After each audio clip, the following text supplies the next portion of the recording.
বাড়িতে ফেরার পর থেকে টুনিকে খুঁজে পাচ্ছে না তুরা। সে সময় কাজের ফাঁকে অতটা গুরুত্ব দেয়নি, কিন্তু বিকেল হয়ে গেল এখনো টুনিটা তার কাছে আসল না। এমনিতে তো তার কাছেই চিপকে থাকে সবসময়। আশেপাশে না পেয়ে তুরা আহানের ঘরের দিকে গেল। আহান ফিরেছে ঘন্টা দুয়েক আগে, তবে তুরা ওর সামনেই যায়নি।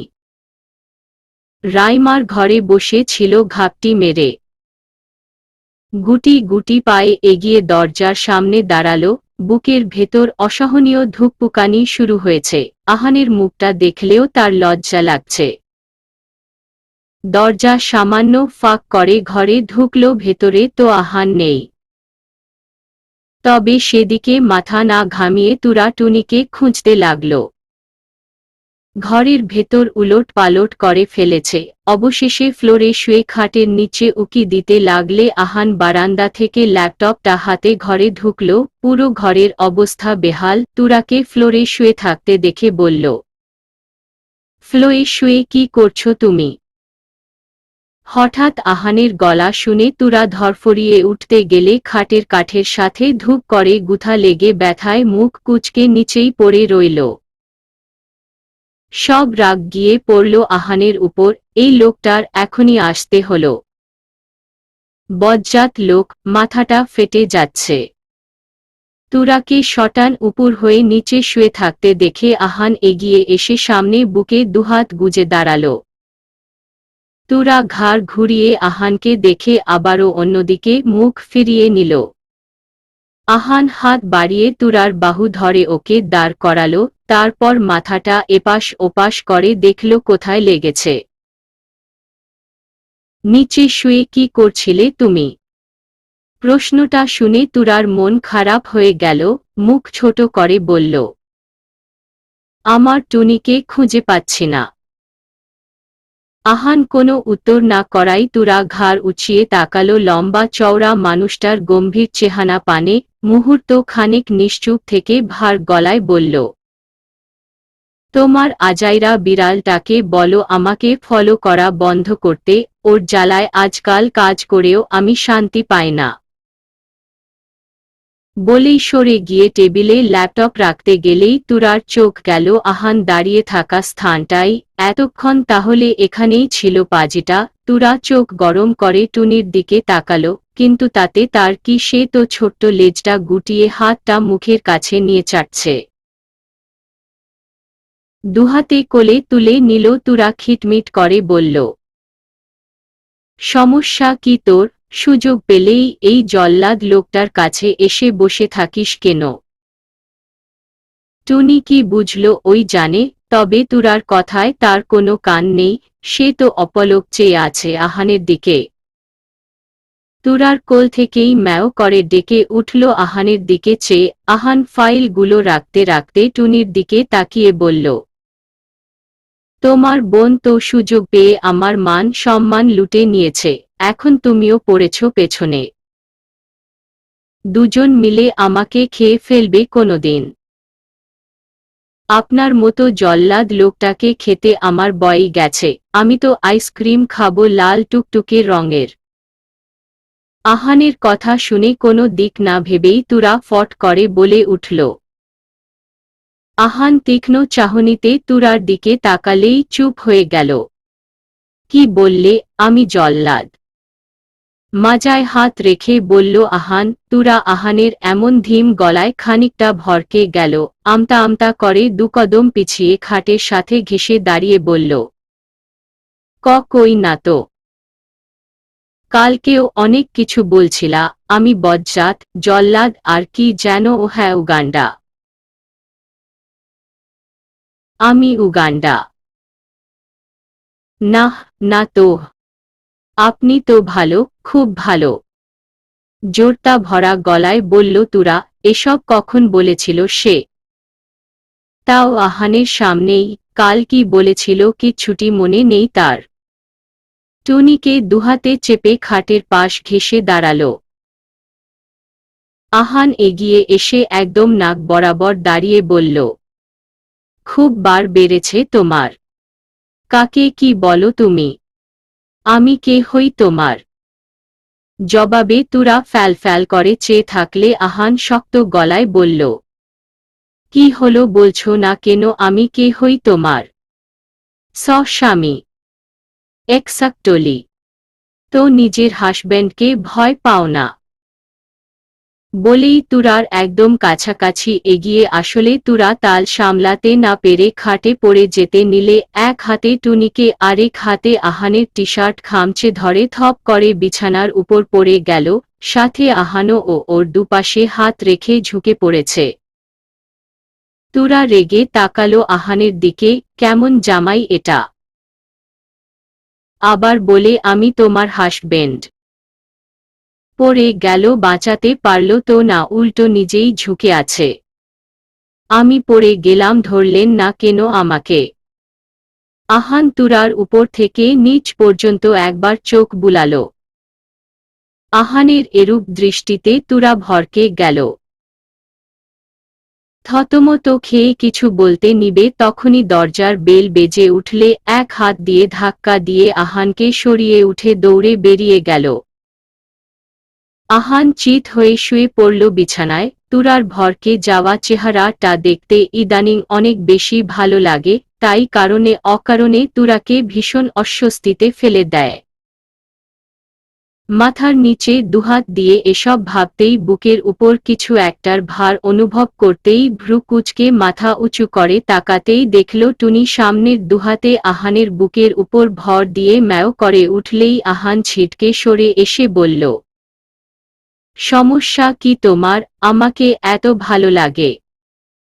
গাল টিপে আলু ভর্তা করে দেব আজাইরা বিড়াল। ড্রয়িং রুমে বসে চায়ে শেষ চুমুক দিল রায়হান আজাদ। চায়ের কাপটা সামনে রেখে বলল, তাইলে আসি মা।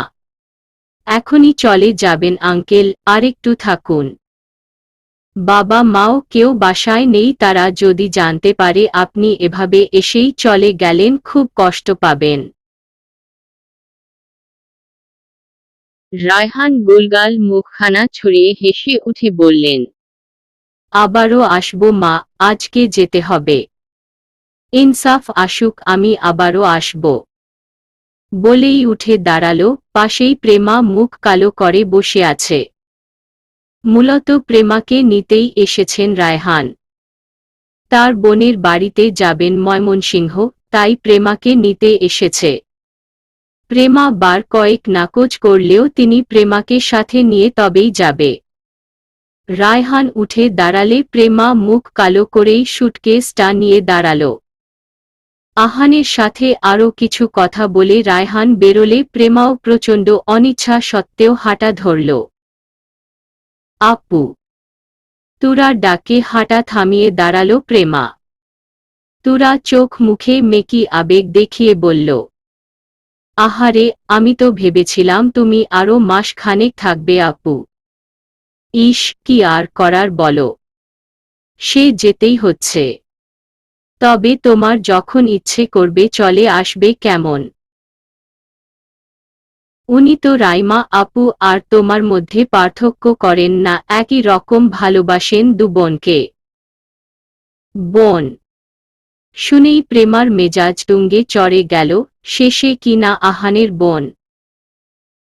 এক আঙ্গুল তুলে তুরার মুখের সামনে ধরে কিছু বলবে তার আগেই তুরা প্রেমার হাত ধরে কাদো কাদো মুখ করে বলল, থাক আপু, আর কিছু বলো না।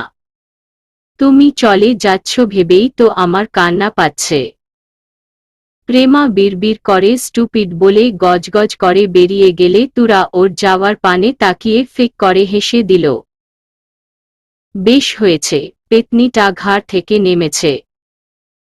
কৃষ্ণকায় আকাশে থালার মতো রূপালি চাঁদটা জ্বলজ্বল করছে, তার চারিপাশ জুড়ে টিমটিম তারার আলো, যা অদ্ভুত এক আলোড়ন তৈরি করেছে পরিবেশটাতে। গ্রীষ্ম পেরিয়ে বর্ষার আহ্বান জানিয়ে দমকা বাতাসে থেকে থেকে ভেসে আসছে নানান ফুলের সুবাস। পরিবেশের বুকে দাম্ভিকতার সহিত স্বচ্ছ নির্মল উৎফুল্লতা উপচে পড়েছে। তুরা রাইমার ঘরের বারান্দার দরজায় হেলান দিয়ে নির্নিমেষ তাকিয়ে আছে অবকাশ পানে। ঘ্রাণেন্দ্রিয় টেনে টেনে সুবাস নিচ্ছে। ঠিক নিচেই অবস্থিত বাগানটার নানান ফুলের। রাত 11:30। টেবিলে রাতের খাবার বেড়ে রেখে রাইমার ঘরে এসে পড়তে বসেছিল তুরা। সামনেই পরীক্ষা। তবে পড়াটা তো নিতান্তই বাহানা, সে তো পালিয়ে বেড়াচ্ছে আহানের থেকে। বিকেলের পরে সামনেও যায়নি, পালিয়ে পালিয়ে বেড়াচ্ছে। তুরার চোখ জোড়া বাগানের দিক থেকে নড়েচড়ে গিয়ে পড়ল অদূরবর্তী একটা ফ্ল্যাটের দিকে, যেটা রাইমার ঘর থেকে উত্তরের দিকটাতে। বিল্ডিংটা এদিক থেকে বিপরীতে মুখ করে দাঁড়িয়ে থাকলেও বড় আকৃতির জানালাগুলোর মুখ এদিকটাতেই। খোলা জানালা ভেদ করে তুরার সূক্ষ্ম দৃষ্টি অস্পষ্টতা ভরা এক দৃশ্যতে তাকাতেই কপালে ভাঁজ পড়ল। ভ্রু যুগল কিঞ্চিত কুচলে তাকালেই ভ্যাবাচেকা খেয়ে গেল। তড়িৎ গতিতে নাক মুখ কুচকে বলে উঠল, ছি।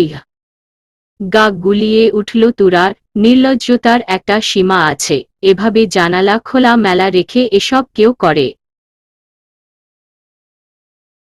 এসব দেখেও তুরার চোখ কেঁপে উঠল। নাশকতারও একটা সীমাবদ্ধতা থাকা উচিত। দ্রুত চোখ ফিরিয়ে অন্যদিকে ঘুরিয়ে বলল, ছি ছি ছি, আস্তাগফিরুল্লাহ। এসব মানুষ কি লাজ লজ্জা শরমের মাথা খেয়েছে? এসব দেখে আমার ভোলা ভালা মনটাও অপবিত্র হয়ে যাবে। কি করছো এখানে? ভরাট কণ্ঠস্বর শুনে তুরা ধরফরিয়ে তাকালো পেছনে। দরজায় গুথা লাগলেও সেটা সামলে তাকালো বুকে হাত গুজে দাঁড়িয়ে থাকা আহানের দিকে। তীক্ষ্ণ তেজি চোখের দিকে তাকিয়ে সূক্ষ্ম ঢোক গিলল। আহান বিরক্তি নিয়ে তুরার পায়ের দিকে তাকিয়ে বলল, চুপচাপ থাকতে পারো না? এত ছটফট করো কেন? দেখি কোথায় লেগেছে। না না, লাগেনি লাগেনি আমার। আহান শুষ্ক মুখে তুরার চোখে তাকালো, শান্ত স্বরে বলল, ঘরে যাওনি কেন এখনো? এখানেই কি করছিলে? তুরা চমকিত হয়ে বলল, কিছু না তো, আমি কিছুই দেখছিলাম না। তুরার এমন হড়বড়ানো দেখে আহান সন্দিহান দৃষ্টিতে তাকালো। সামনে এগোতে এগোতে বলল, কি দেখছিলে তুমি এখানে? আমাকে দেখে চমকে সরে এলে। তুরার চোখ জোড়া অক্ষিকোটরের বাইরে আসার উপক্রম। আহানের সামনে এসে দাঁড়িয়ে বলল, কই, কিছুই দেখছিলাম না আমি, কিছুই তো দেখিনি। চলুন ঘরে যাব। না, আমি এখানেই থাকব এখন, তুমি ঘরে যাও। তাজ্জব বনে গেল তুরা, এই লোকটা এখন এখানে কেন বসবে? নজর একটু এদিক থেকে ওদিক গেলেই মান সম্মান যাবে। আহানের আরও সামনে এসে দুহাত ছড়িয়ে বলল, নাহ, আমি আপনাকে কিছুতেই এখানে থাকতে দেব না। কিছুতেই না। চলুন শিগগির ঘরে চলুন। আহান বিরক্তিতে ভ্রু উচাল। চিরাচরিত কণ্ঠে বলল, পাগল হয়ে গেছ তুমি? কি যা তা বলছ? সরো, আমাকে দেখতে দাও। তুরা উদ্বেগিত হয়ে আহানকে আটকাতে গেল। লাফিয়ে আহানের পায়ের উপর উঠে পড়ল। আহানের শার্ট খামচে বলল, আপনাকে আমার দোহাই, প্লিজ কিচ্ছু দেখবেন না। না তো আমি মরে গেলে অকালে বিধবা হবেন। কাদো কাদো মুখ করে বলা তুরার কথা শুনে আহান বিরক্তিতে ধীরস্থির গলা শাসিয়ে বলল, কি যা তা বলছ, স্টুপিড। বলেই তুরার অভিব্যক্তির প্রতীক্ষা না করে কোলে তুলে নিল। আকস্মিক শূন্যে ভেসে উঠায় তুরা চেঁচিয়ে উঠলে আহান চাপা স্বরে ধমকে বলল, শাট আপ, চেঁচাচ্ছ কেন? লোকজন শুনলে কি ভাববে?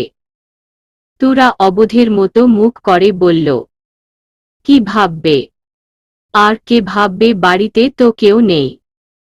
আহানে নিজের ঘরে নিয়ে আস্তে করে নামিয়ে দিল তুরাকে বিছানায়। তুরার পায়ের কাছে সালোয়ারটা সামান্য তুলতে গেলেই তুরা থতমত খেয়ে বলল, কি করছেন আপনি? আদর করছি ইডিয়ট। দাঁতে দাঁত খিচিয়ে বলে তুরার পাটা এদিক ওদিক ঘুরিয়ে দেখল ব্যথা পেয়েছে কিনা।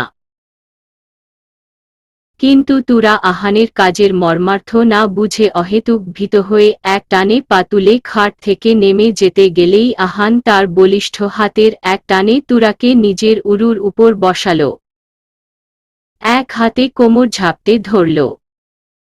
তুরা আহানের বাহুবন্ধনীতে আবদ্ধিত হয়ে বাকরুদ্ধ হয়ে থরথর করে কাঁপতে লাগলে আহান তুরার কোমরে রাখা হাতটা আরও চেপে ধরল। তুরা তুতলিয়ে বলল, ছোছারুন না আমাকে, সুরসুরি লাগে আমার। সেদিকে ধ্যান দিল না আহান, নিজের উষ্ণটক্ত শ্বাসের আলিঙ্গনে জর্জরিত করে দিল তুরাকে। তুরা ভীতিসঞ্চারিত হয়ে বলল, আমাকে ছাড়ুন, নাইলে কিন্তু আমি চেঁচাবো। চেঁচাও, তোমার চেঁচামেচি দেওয়ালের বাইরে গেলে ব্যাপারটা তোমার জন্যেই লজ্জাজনক হবে। নির্লিপ্ততা ভঙ্গিতে বলল আহান। তুরা হতভম্ব হয়ে চাইল খানিকক্ষণ। আহানের কথার মর্মার্থ ঠাওর করতে না পেরে ভ্রু যুগল ললাটে স্পর্শ করিয়ে বলল, কেন লজ্জাজনক হবে? ওরা ভাববে আমরাও সামনের ফ্ল্যাটের কাপলদের প্রসেসিং শুরু করে দিয়েছি। কথাটা কর্ণকুহরে পৌঁছাতেই অনড় হয়ে গেল তুরা, স্তব্ধ হয়ে গেল সমস্ত কায়া। বিস্ময় চোখ বড় বড় হয়ে গেল। তার মানে আহান আগেই দেখেছে। বিস্মিত নয়নে আহানের দিকে তাকাতেই দেখল ঠোঁট বাঁকিয়ে হাসছে আহান, ডান হাতের তর্জনী উঠিয়ে তুরার মুখে উপচে পড়া এলোমেলো চুলগুলো সরিয়ে বলল, এবার বলো, চেঁচামেচির প্রসেসিং শুধু করব? জড়ানো কণ্ঠ আহানের, মোহাগ্রস্থ ভরা কণ্ঠে কেঁপে উঠল তুরার হৃদগহ্বর। আহানের বুকে মৃদু ধাক্কা দিয়ে সরে যেতে নিলে আহান তুরাকে কোলে নিয়েই শুয়ে পড়ল বিছানায়। ওকে চেপে ধরে নাকে নাক ঘষে বলল, উহু, এক চুল নড়বে না। আমার ধৈর্যের বাঁধ ভেঙনা সামলাতে পারবে না। নিজেও ঘুমাও, আমাকেও ঘুমাতে দাও। বলে মাথার স্থান পরিবর্তন করে এনে রাখল তুরার পেটের উপর। দুহাতে জড়িয়ে ধরল তুরার মেধিন বাঁকানো কোমর। প্রগাঢ় স্পর্শে অস্থির করে তুলল তুরাকে, কিন্তু নিজে স্থির শান্ত হয়ে চোখ বুজে রইল তুরার পেটের উপর মাথা রেখেই। রিকশা থেকে নেমে দাঁড়াল হসপিটালের সামনে। ভাড়া চুকিয়ে এক হাতে ব্যাগ আরেক হাতে ফলমূলের ঝুড়িটা নিয়ে সামনের দিকে হাঁটা ধরল। তুই সিউর এই হসপিটালেই? হ্যাঁ, প্রথম দিন তো ও এই হসপিটালের কথাই বলেছিল। তারপর থেকে তো ফোনটাই ধরে নাই গাধাটা।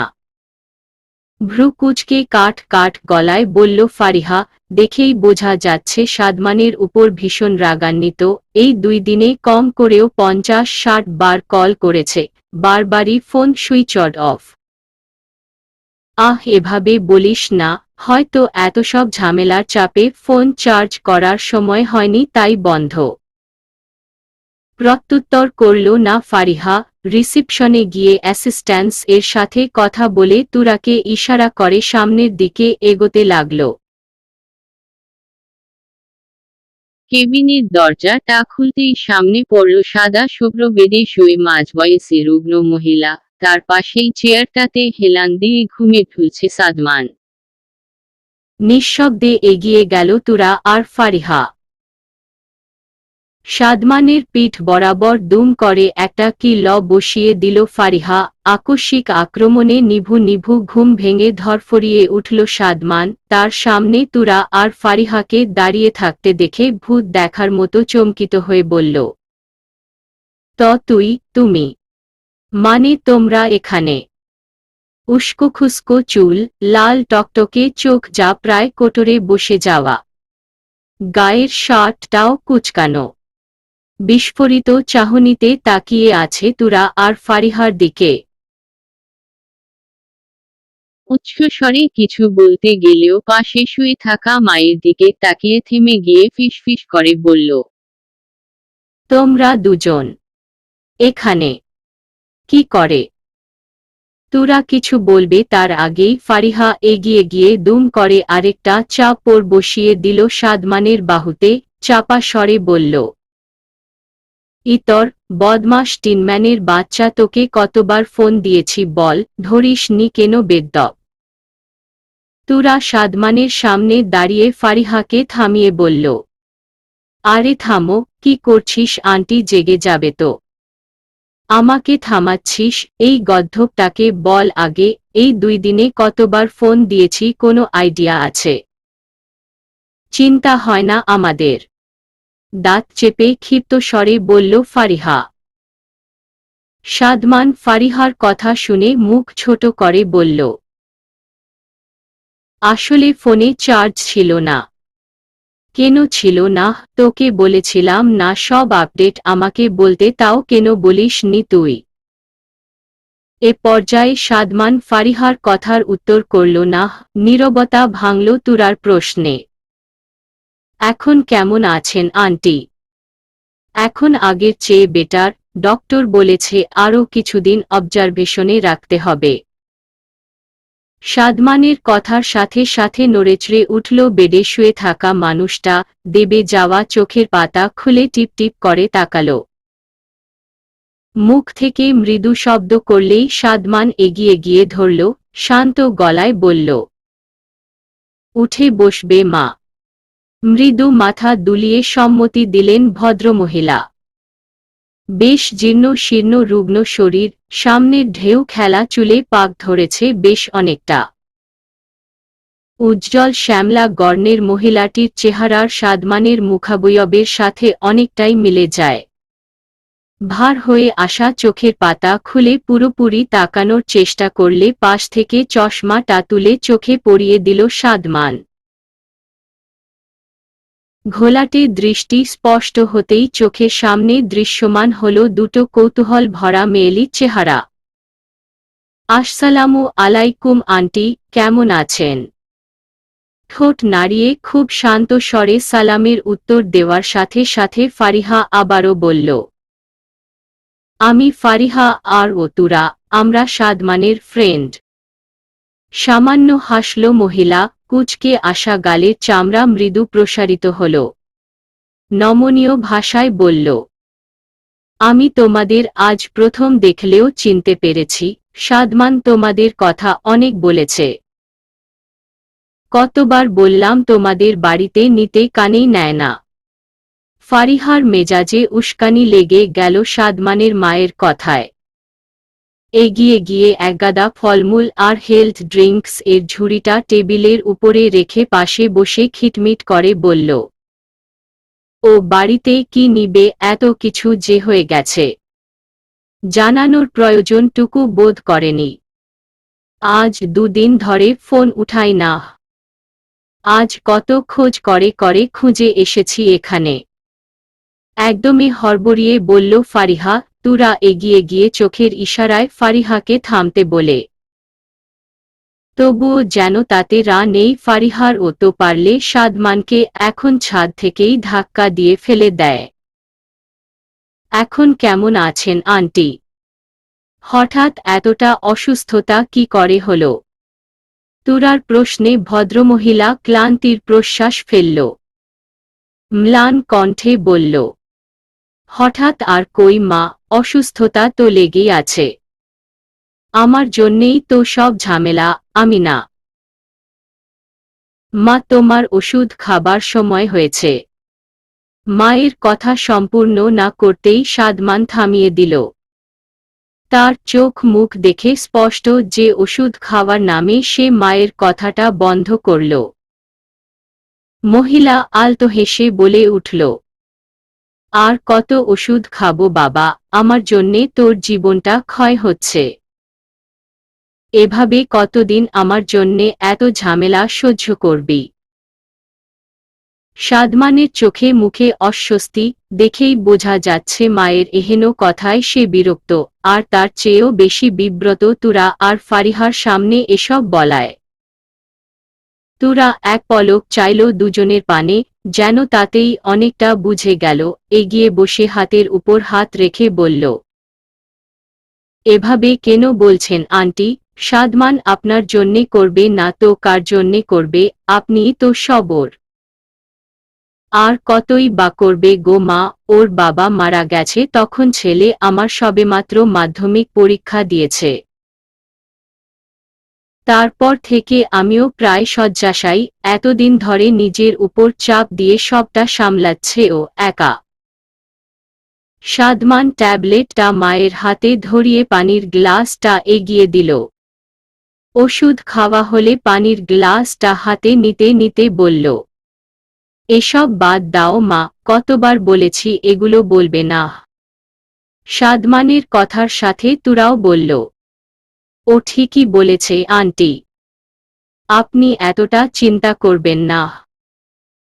শুধু দোয়া করবেন যাতে সাদমান আরও অনেক বছর আপনাকে আগলে রাখতে পারে, আপনিই তো ওর সব।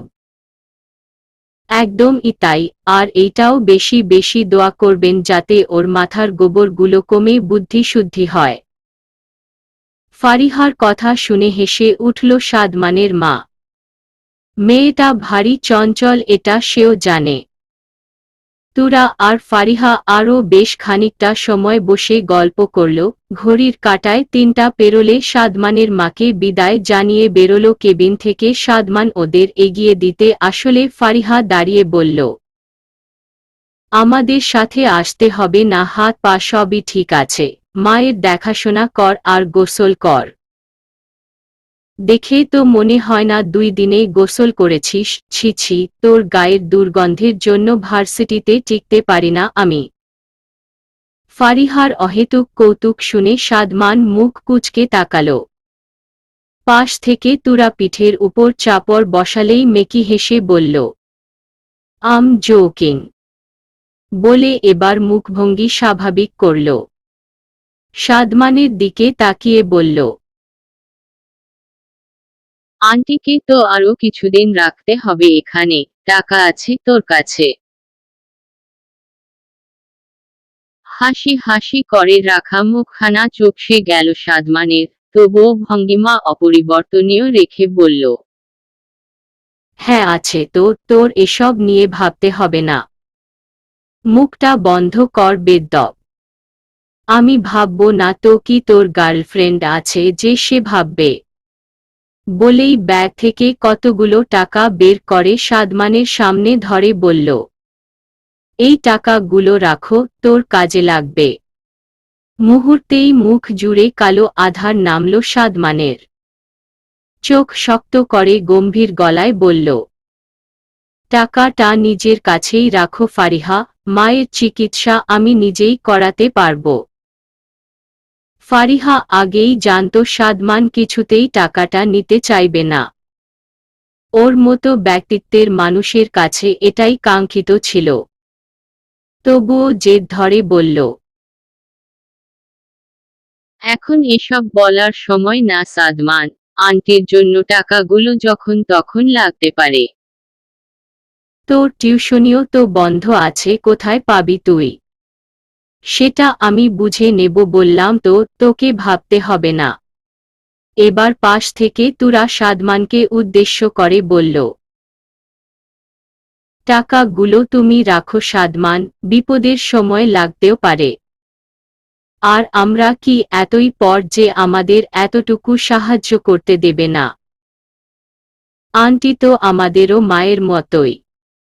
সাদমান তুরার কথার প্রত্যুত্তর করবে তার আগেই ফারিহা স্পষ্টভাবে বলল, আমাদের টাকা দেওয়াতে তোর নিজেকে ছোট মনে হচ্ছে তাই তো?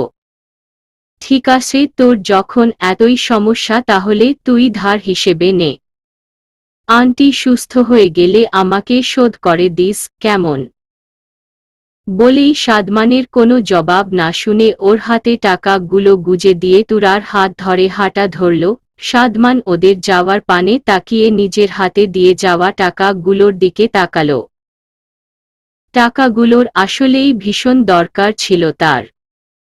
মায়ের একদিনের কেবিন ভাড়া এখনো বাকি, তার উপর আরও 2 দিন রাখতে হবে। মনে মনে আল্লাহর কাছে শুকরিয়া করল, সেই পাঠিয়েছে সাহায্য কারো মাধ্যমে, তবে সাদমান টাকাটা অবশ্যই ফেরত দিয়ে দেবে, আর তা খুব শীঘ্রই। হসপিটাল থেকে বেরিয়ে ফারিহা আর তুরা নিজেদের গন্তব্য উদ্দেশ্যে রওনা দিয়েছে। বাস থেকে নেমে রিকশার উদ্দেশ্যে দাঁড়িয়ে আছে তুরা। আজকে বাসটা স্টপের অনেক আগে থামিয়েছে, এখান থেকে অন্য পথে যাবে। অগত্যা উপায়হীন হয়ে তুরার নেমে যেতে হলো। এখান থেকে রিকশা নিয়ে গেলে বাড়ি পৌঁছাতেও প্রায় আধ ঘন্টা। বেশ অনেকক্ষণ দাঁড়িয়ে থেকেও রিকশার দেখা না পেয়ে সামনের দিকে এগোতে লাগল তুরা। হাত ঘড়িতে সময় দেখে নিল। ঘড়ির ছোট কাঁটা 4-এর ঘর ছুঁই ছুঁই। অনেকটাই দেরি হয়ে গেছে, আহান নিশ্চিত বকবে তুরাকে। যদিও তুরা আজ আহানকে বলে এসেছে সাদমানের মাকে দেখতে আসার কথা। আহান নিজেই তুরাকে সাথে নিয়ে আসতে চেয়েছিল, কিন্তু আহানকে দেখলে ফারিহা সাদমান দুজনের বিভ্রান্ত হয়ে যাবে বলে তুরা নিষেধ করেছিল, কিন্তু তবুও প্রয়োজনের তুলনায় অনেকটা দেরি করে ফেলেছে। আহান নিশ্চয় অনেকক্ষণ আগেই বাড়ি ফিরেছে। হাঁটার গতি বাড়িয়ে দিল তুরা। যতদূর চোখ যায় কোনো অটো বা রিকশার নাম গন্ধটুকুও নেই। কেমন একটা শুনশান জায়গায় নামিয়ে দিয়েছে বাসটা। এদিক তো লোকজনের কলরবও নেই বললেই চলে। এক হাতে ব্যাগের হাতা চেপে ধরে দ্রুত পায়ে আগাচ্ছে তুরা। ঠিক তখনই একটা গলার স্বর পেছনে থেকে শুনলে পা দুটো থেমে গেল। এই যে সুন্দরী! ফিরে তাকাতেই কুণ্ঠিত মনে ভ্রু যুগল কুঁচকে ললাট স্পর্শ করল তুরার। এই ছেলেটা এখানে এভাবে! হুট করে বুকের ভেতর অজানা ভয় জেঁকে ধরল তুরার। ব্যাগের হাতাটা আরও জোরে চেপে ধরে উল্টো ঘুরে আবারও হাঁটা শুরু করতে নিলে আবারও একই রকম গলা কর্ণকুহরে আসল।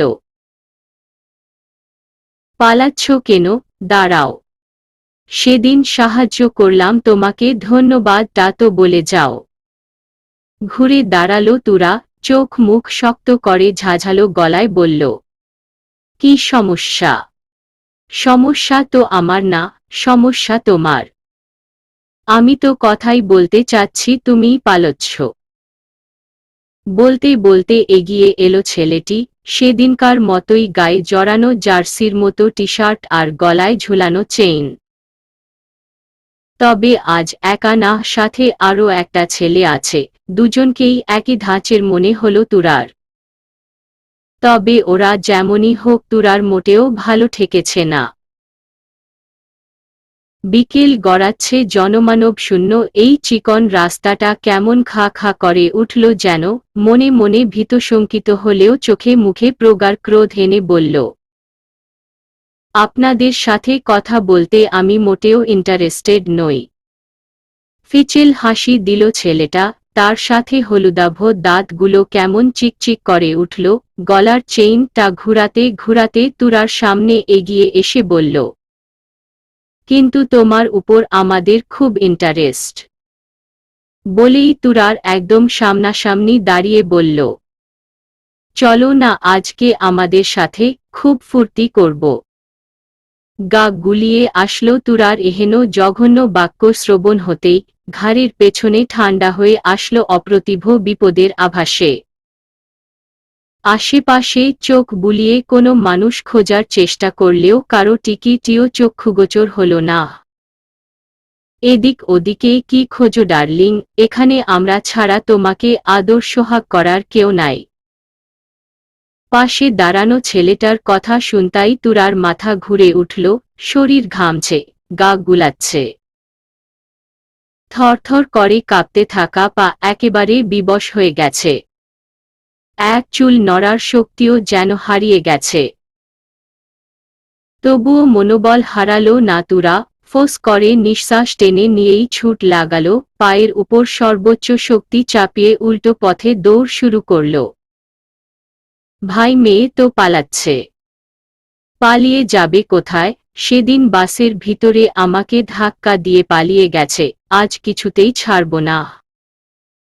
ধর ওকে। বলে ওরা দুজনও ছুটা শুরু করল তুরার পেছনে।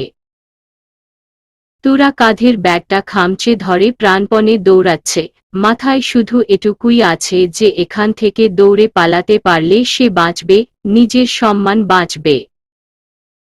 দৌড়াতে দৌড়াতে হাঁপিয়ে গেল তুরা, হাঁটুতে ভর করে চারপাশে তাকালো।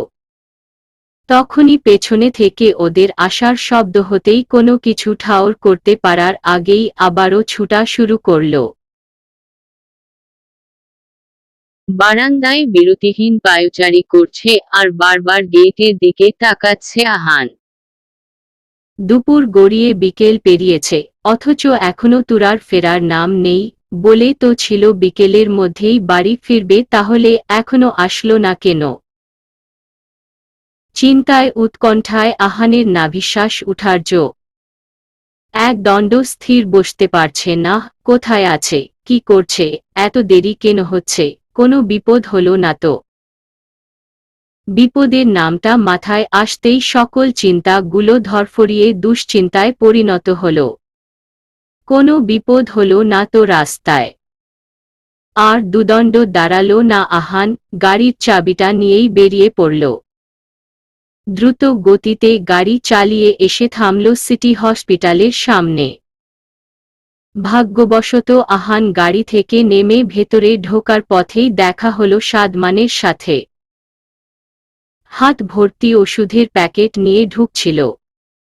আহানকে দেখেই হতভম্বিত হয়ে গেল সাদমান। আহান স্যার, এখানে। সাদমানকে দেখে আহান এগিয়ে গেল ওর কাছে, কোনো প্রকার জোরতা ছাড়াই সরাসরি জিজ্ঞাসা করল, তুরা কোথায় সাদমান? ও কি এখনো এখানেই আছে? প্রসারিত ললাটে অসংখ্য ভাঁজ পড়ল সাদমানের, চমকিত হয়ে বলল, তুরা তো 2 ঘন্টারও আগে বেরিয়ে গেছে স্যার। কেন বাড়ি ফেরেনিও? তড়িৎ গতিতে সারা বদনে ঠান্ডা জোয়ার বইয়ে গেল আহানের। দুশ্চিন্তার পাল্লা ক্রমান্বয়ে ভারী হচ্ছে, অস্থির চিত্তে ঘন ঘন শব্দে বলল, তুরা এখনো ফেরেনি সাদমান। ও কোথায়? তুরা কোথায়? সাদমান আহানের প্রশ্নের উত্তর না পেয়ে তৎক্ষণাৎ পকেট থেকে ফোন বের করে কারো নম্বরে ডায়েল করে কানে ধরল। 3 বার বাজার পর চতুর্থ বারে কলটা রিসিভড হতেই সাদমান সোজাসাপটা প্রশ্ন ছুড়ল, তুরা কি তোর সাথে আছে ফারিহা? ওপাশ থেকে কি উত্তর আসলো আহানের কান অবধি সেটা পৌঁছায়নি, তবে সাদমানের নিশ্চুপ অবস্থা দেখে অস্থির হয়ে বলল, কি বলল ফারিহা? তুরা কি ওর সাথেই আছে? ফারিহার সাথে নেই ও। তুরা নাকি আরও 1 ঘন্টা আগে বাসার দিকে গেছিল। সাদমানের কথায় আহানের সারা শরীর উত্তপ্ত রক্তের স্রোত বয়ে গেল। আরও 1 ঘন্টা আগে বাড়ির দিকে গেলে ফিরল না কেন? কোথায় গেছে তুরা? ঘাড়ির পেছনে হাত দিয়ে এদিক ওদিক তাকালো, ফোঁস করে নিঃশ্বাস টেনে নিয়ে নিজে নিজেই বিড়বিড়াল, কিছুই হয়নি, ও ঠিক আছে, আমি খুঁজে বের করব, এক্ষুনি খুঁজে বের করব আমি। বলেই দৌড়ে গাড়ির সামনে গিয়ে উঠে বসল, স্টিয়ারিং ঘুরিয়ে ঝড়ের চেয়ে তীব্র বেগে ছুটিয়ে নিল গাড়িটা। ধুলো উড়িয়ে দৃষ্টির বাহিরে চলে গেল মুহূর্তেই। সূর্য ডোবার সাথে সাথে ধরণী আলোকে গোগ্রাসে গিলে টেনে এনেছে কৃষ্ণাভ কুচকুচে পরিবেশ। আশপাশটা ভ্যাপসা গরমে অতিষ্ঠ, গাছপালা শটান দাঁড়িয়ে দাম্ভিক্যের সহিত এক চুল নড়াচড়ার উপস্থিতি নেই। ক্লান্ত সন্ধ্যার অবসরে জুতার থোপথপ শব্দে ছুটছে সুপুরুষ, এলোমেলো চুলগুলো লেপ্টে আছে কপালে, তা থেকে চুইয়ে চুইয়ে ঘাম ঝরছে। ইস্ত্রি করা শার্টের ভাঁজ কুঁচকে ঘামে ভিজে জবজবে হয়ে লেপ্টে আছে শরীরে। ক্লান্ত শরীরে গাড়ির সামনে এসে দাঁড়ালো, হাঁটু ভাঁজ করে বসে পড়ল রাস্তার উপরেই। ফোঁস ফোঁস করে জোরে নিঃশ্বাস প্রশ্বাস টানছে আর ছাড়ছে। ভার্সিটির আশেপাশে, হসপিটালের দিকে আর বাড়ি ফেরার পথের সব জায়গায় খুঁজে খুঁজে পাগল হবার উপক্রম, তবুও তুরা কোথাও নেই। পরপর 3বার ঘুরেছে একই রাস্তায়, তবুও তুরাকে পায়নি। বিরতিহীন ছুটায় শিরদাঁড়ার জুড়ে চিনচিনে ব্যথার আবির্ভাব হয়েছে। শিরা উপশিরায় টনটনে, ঘাড়টা এলিয়ে দিল গাড়ির সাথে। নিষ্প্রভ মলিন দৃষ্টিতে তাকালো আকাশের পানে। চাঁদটা আজ দেখা যাচ্ছে না, তারাগুলো লুকানো মেঘের আড়ালে। নিষ্প্রাণ দৃষ্টির অভ্যন্তরে ভেসে উঠছে তুরার খিলখিলিয়ে হাসার দৃশ্যটা। বোকা বোকা চাহনি আর বাচ্চাদের মতো ঠোঁট উল্টে কেঁদে দেওয়া। আহানের আত্মচেতনের অজান্তেই গাড়িয়ে পড়ল এক ফোঁটা পানি। এতটা অসহায় কখনো লাগেনি নিজেকে, এতটা বেচেন, অস্থির, উন্মাদনায় কখনোই জর্জরিত হয়নি মন মস্তিষ্ক। রন্থন ম্লান কণ্ঠে বলল, কোথায় তুমি তুরা, কোথায় আছো, কেমন আছো? কত খুঁজেছি তোমাকে, পাচ্ছি না, কোথাও পাচ্ছি না তোমাকে। একবার সাড়া দাও প্লিজ, তোমাকে কোথাও পাচ্ছি না, একটা বার বলো তুমি কোথায়। তোমার গোমরামুখ বজ্জাত লোকটা তোমার অনুপস্থিতি আর এক লহমাও সহ্য করতে পারছে না তুরা। আহান পাচ্ছে না তোমাকে, কোথাও পাচ্ছে না। দাম্ভিকতায় ভরা শক্ত কণ্ঠস্বরটা যেন হারিয়ে গেছে, ভরাট গলার দাপট নিমিষেই উবে গেছে, কথাগুলোও কেমন ভাঙা ভাঙা, স্থূল শোনাচ্ছে। কথার সাথেই 2 ফোঁটা জল গড়িয়ে পড়ল আহানের চোখ থেকে। ডান হাতের তর্জনী উঠিয়ে অশ্রুবিন্দু হাতে নিয়ে তাকালো নিমিষে। বুকটা ফেটে চৌচির হয়ে যাচ্ছে, শূন্যতা বেদনার সুর বুকটা এফোর ওফোর করে দিচ্ছে।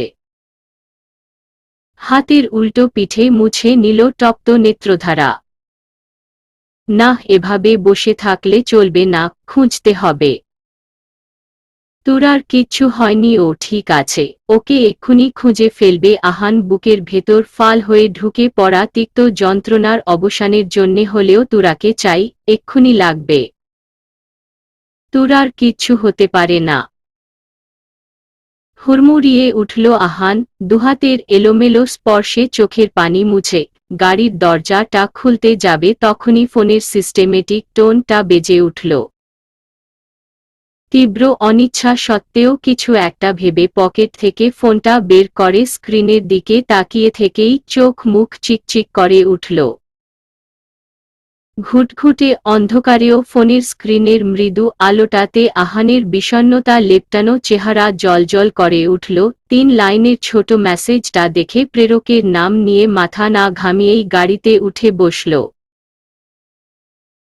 মরুভূমির বুকে এক চিলতে পানির খোঁজ পাওয়া তৃষ্ণার্ত পথিকের মতো চাঞ্চল্যে আর উচ্ছ্বাসে ভরা আখিযুগলে সামনের রাস্তায় তাকিয়ে ঝড়ের বেগে ছুটিয়ে নিল গাড়িটা।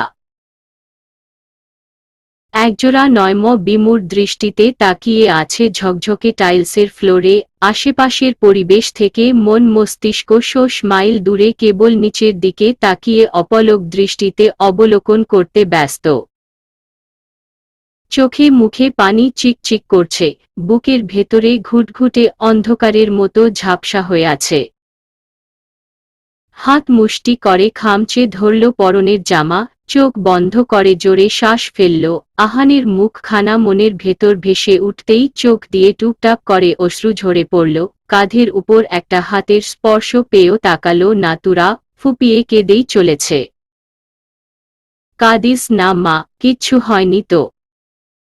আল্লাহর কাছে লাখ লাখ শোকরানা, উনি তোকে সহি সালামত রেখেছেন। ভাগ্যিস ইয়াজ তখন ওই পথে গেছিল। না তো। পুরোটা না বলেই চুপ করে গেল তহমিনা। আজ যদি আল্লাহ সহায় না হয়ে মাহিদ তুরাকে না পেত, কি হতো সেটা ভাবতেই বুকের ভেতর তোলপাড় উঠে গেল। পাশবিক বিপদের মুখ থেকে বেঁচে আসায় ও অস্থিরতা কমেনি। এক হাত তুরার মাথায় বুলিয়ে আরেক হাতে তসবিহ সহ গুনে গুনে দোয়া পড়ে বিড়বিড়াল। অন্তত গ্লাসের পানিটুকু খা বুড়ি, একটু বেটার লাগবে। স্থির কণ্ঠে বলল মাহিদ। তুরা এসে থেকে শুধুমাত্র অস্ফুটস্বরে ২-৩ বার আহানের নাম করা বাদে একটা শব্দও করেনি, আর নাই বা এক ফোঁটা পানি পর্যন্ত গলাধঃকরণ করেছে। তহমিনা আর মাহির দুজনেই ব্যস্ত তুরাকে সান্ত্বনা দেওয়ার, কিন্তু তুরা তো আগে থেকেই স্থির শান্ত, থেকে থেকে কেঁপে উঠছে। মাহিদ এক হাত উঠিয়ে তুরার হাত ধরবে তখনই কলিং বেলের ধাতব শব্দ হতেই উচ্ছ্বসিত নেত্রে মাথা তুলে তাকালো। বসা থেকে উঠতে নিলেই কাঁধে হাত রেখে থামিয়ে দিল তহমিনা। চোখের ইশারা করতেই মাহিদ উঠে গিয়ে দরজা খুলে দিতেই চক্ষুগোচর হল গম্ভীর পরিপাটি চেহারার বিধ্বস্ত অবস্থাটা। আহান মাহিদকে দেখেও উপেক্ষা করে হন্তদন্ত হয়ে ঘরের ভেতর ঢুকতেই তুরার কান্না মিশ্রিত ব্যথাতুর মুখশ্রী দেখে ধক করে উঠল বুকের গহীনে লুক্কায়িত জায়গায়। মন্থর গতিতে তুরার দিকে এগোতে লাগল।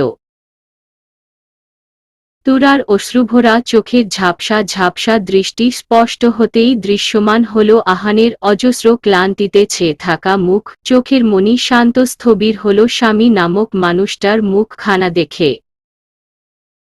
ত্রস্ত ভঙ্গিতে উঠে দাঁড়াল, কোনো রূপ চিন্তাভাবনা ছাড়াই ছুটে গিয়ে নিজের সর্বোচ্চ শক্তি দিয়ে ঝাঁপিয়ে পড়ল আহানের বুকে, পিঠ খামচে ধরে কান্না ভাঙা গলায় বলল, আমাকে, ওরা। পুরোটা শেষ না করেই হাউমাউ করে কেঁদে দিল। বুকের ভেতর প্রখর চিনচিনে ব্যথা করে উঠল আহানের। তুরার কম্পিত অস্পষ্ট কণ্ঠ আহানের মন গহীনে সূচালো তীরের মতো গেঁথে গেল। কাপা কাপা হাত উঠিয়ে পরম আবেশে রাখল তুরার মাথায়। খানিক সময় নিয়ে তুরাকে শান্ত করে দুবাহু ধরে ছাড়িয়ে নিয়ে সোফাতে বসাল। সামনে রাখা পানির গ্লাসটা হাতে নিয়ে তুরাকে পানি খাইয়ে দিল।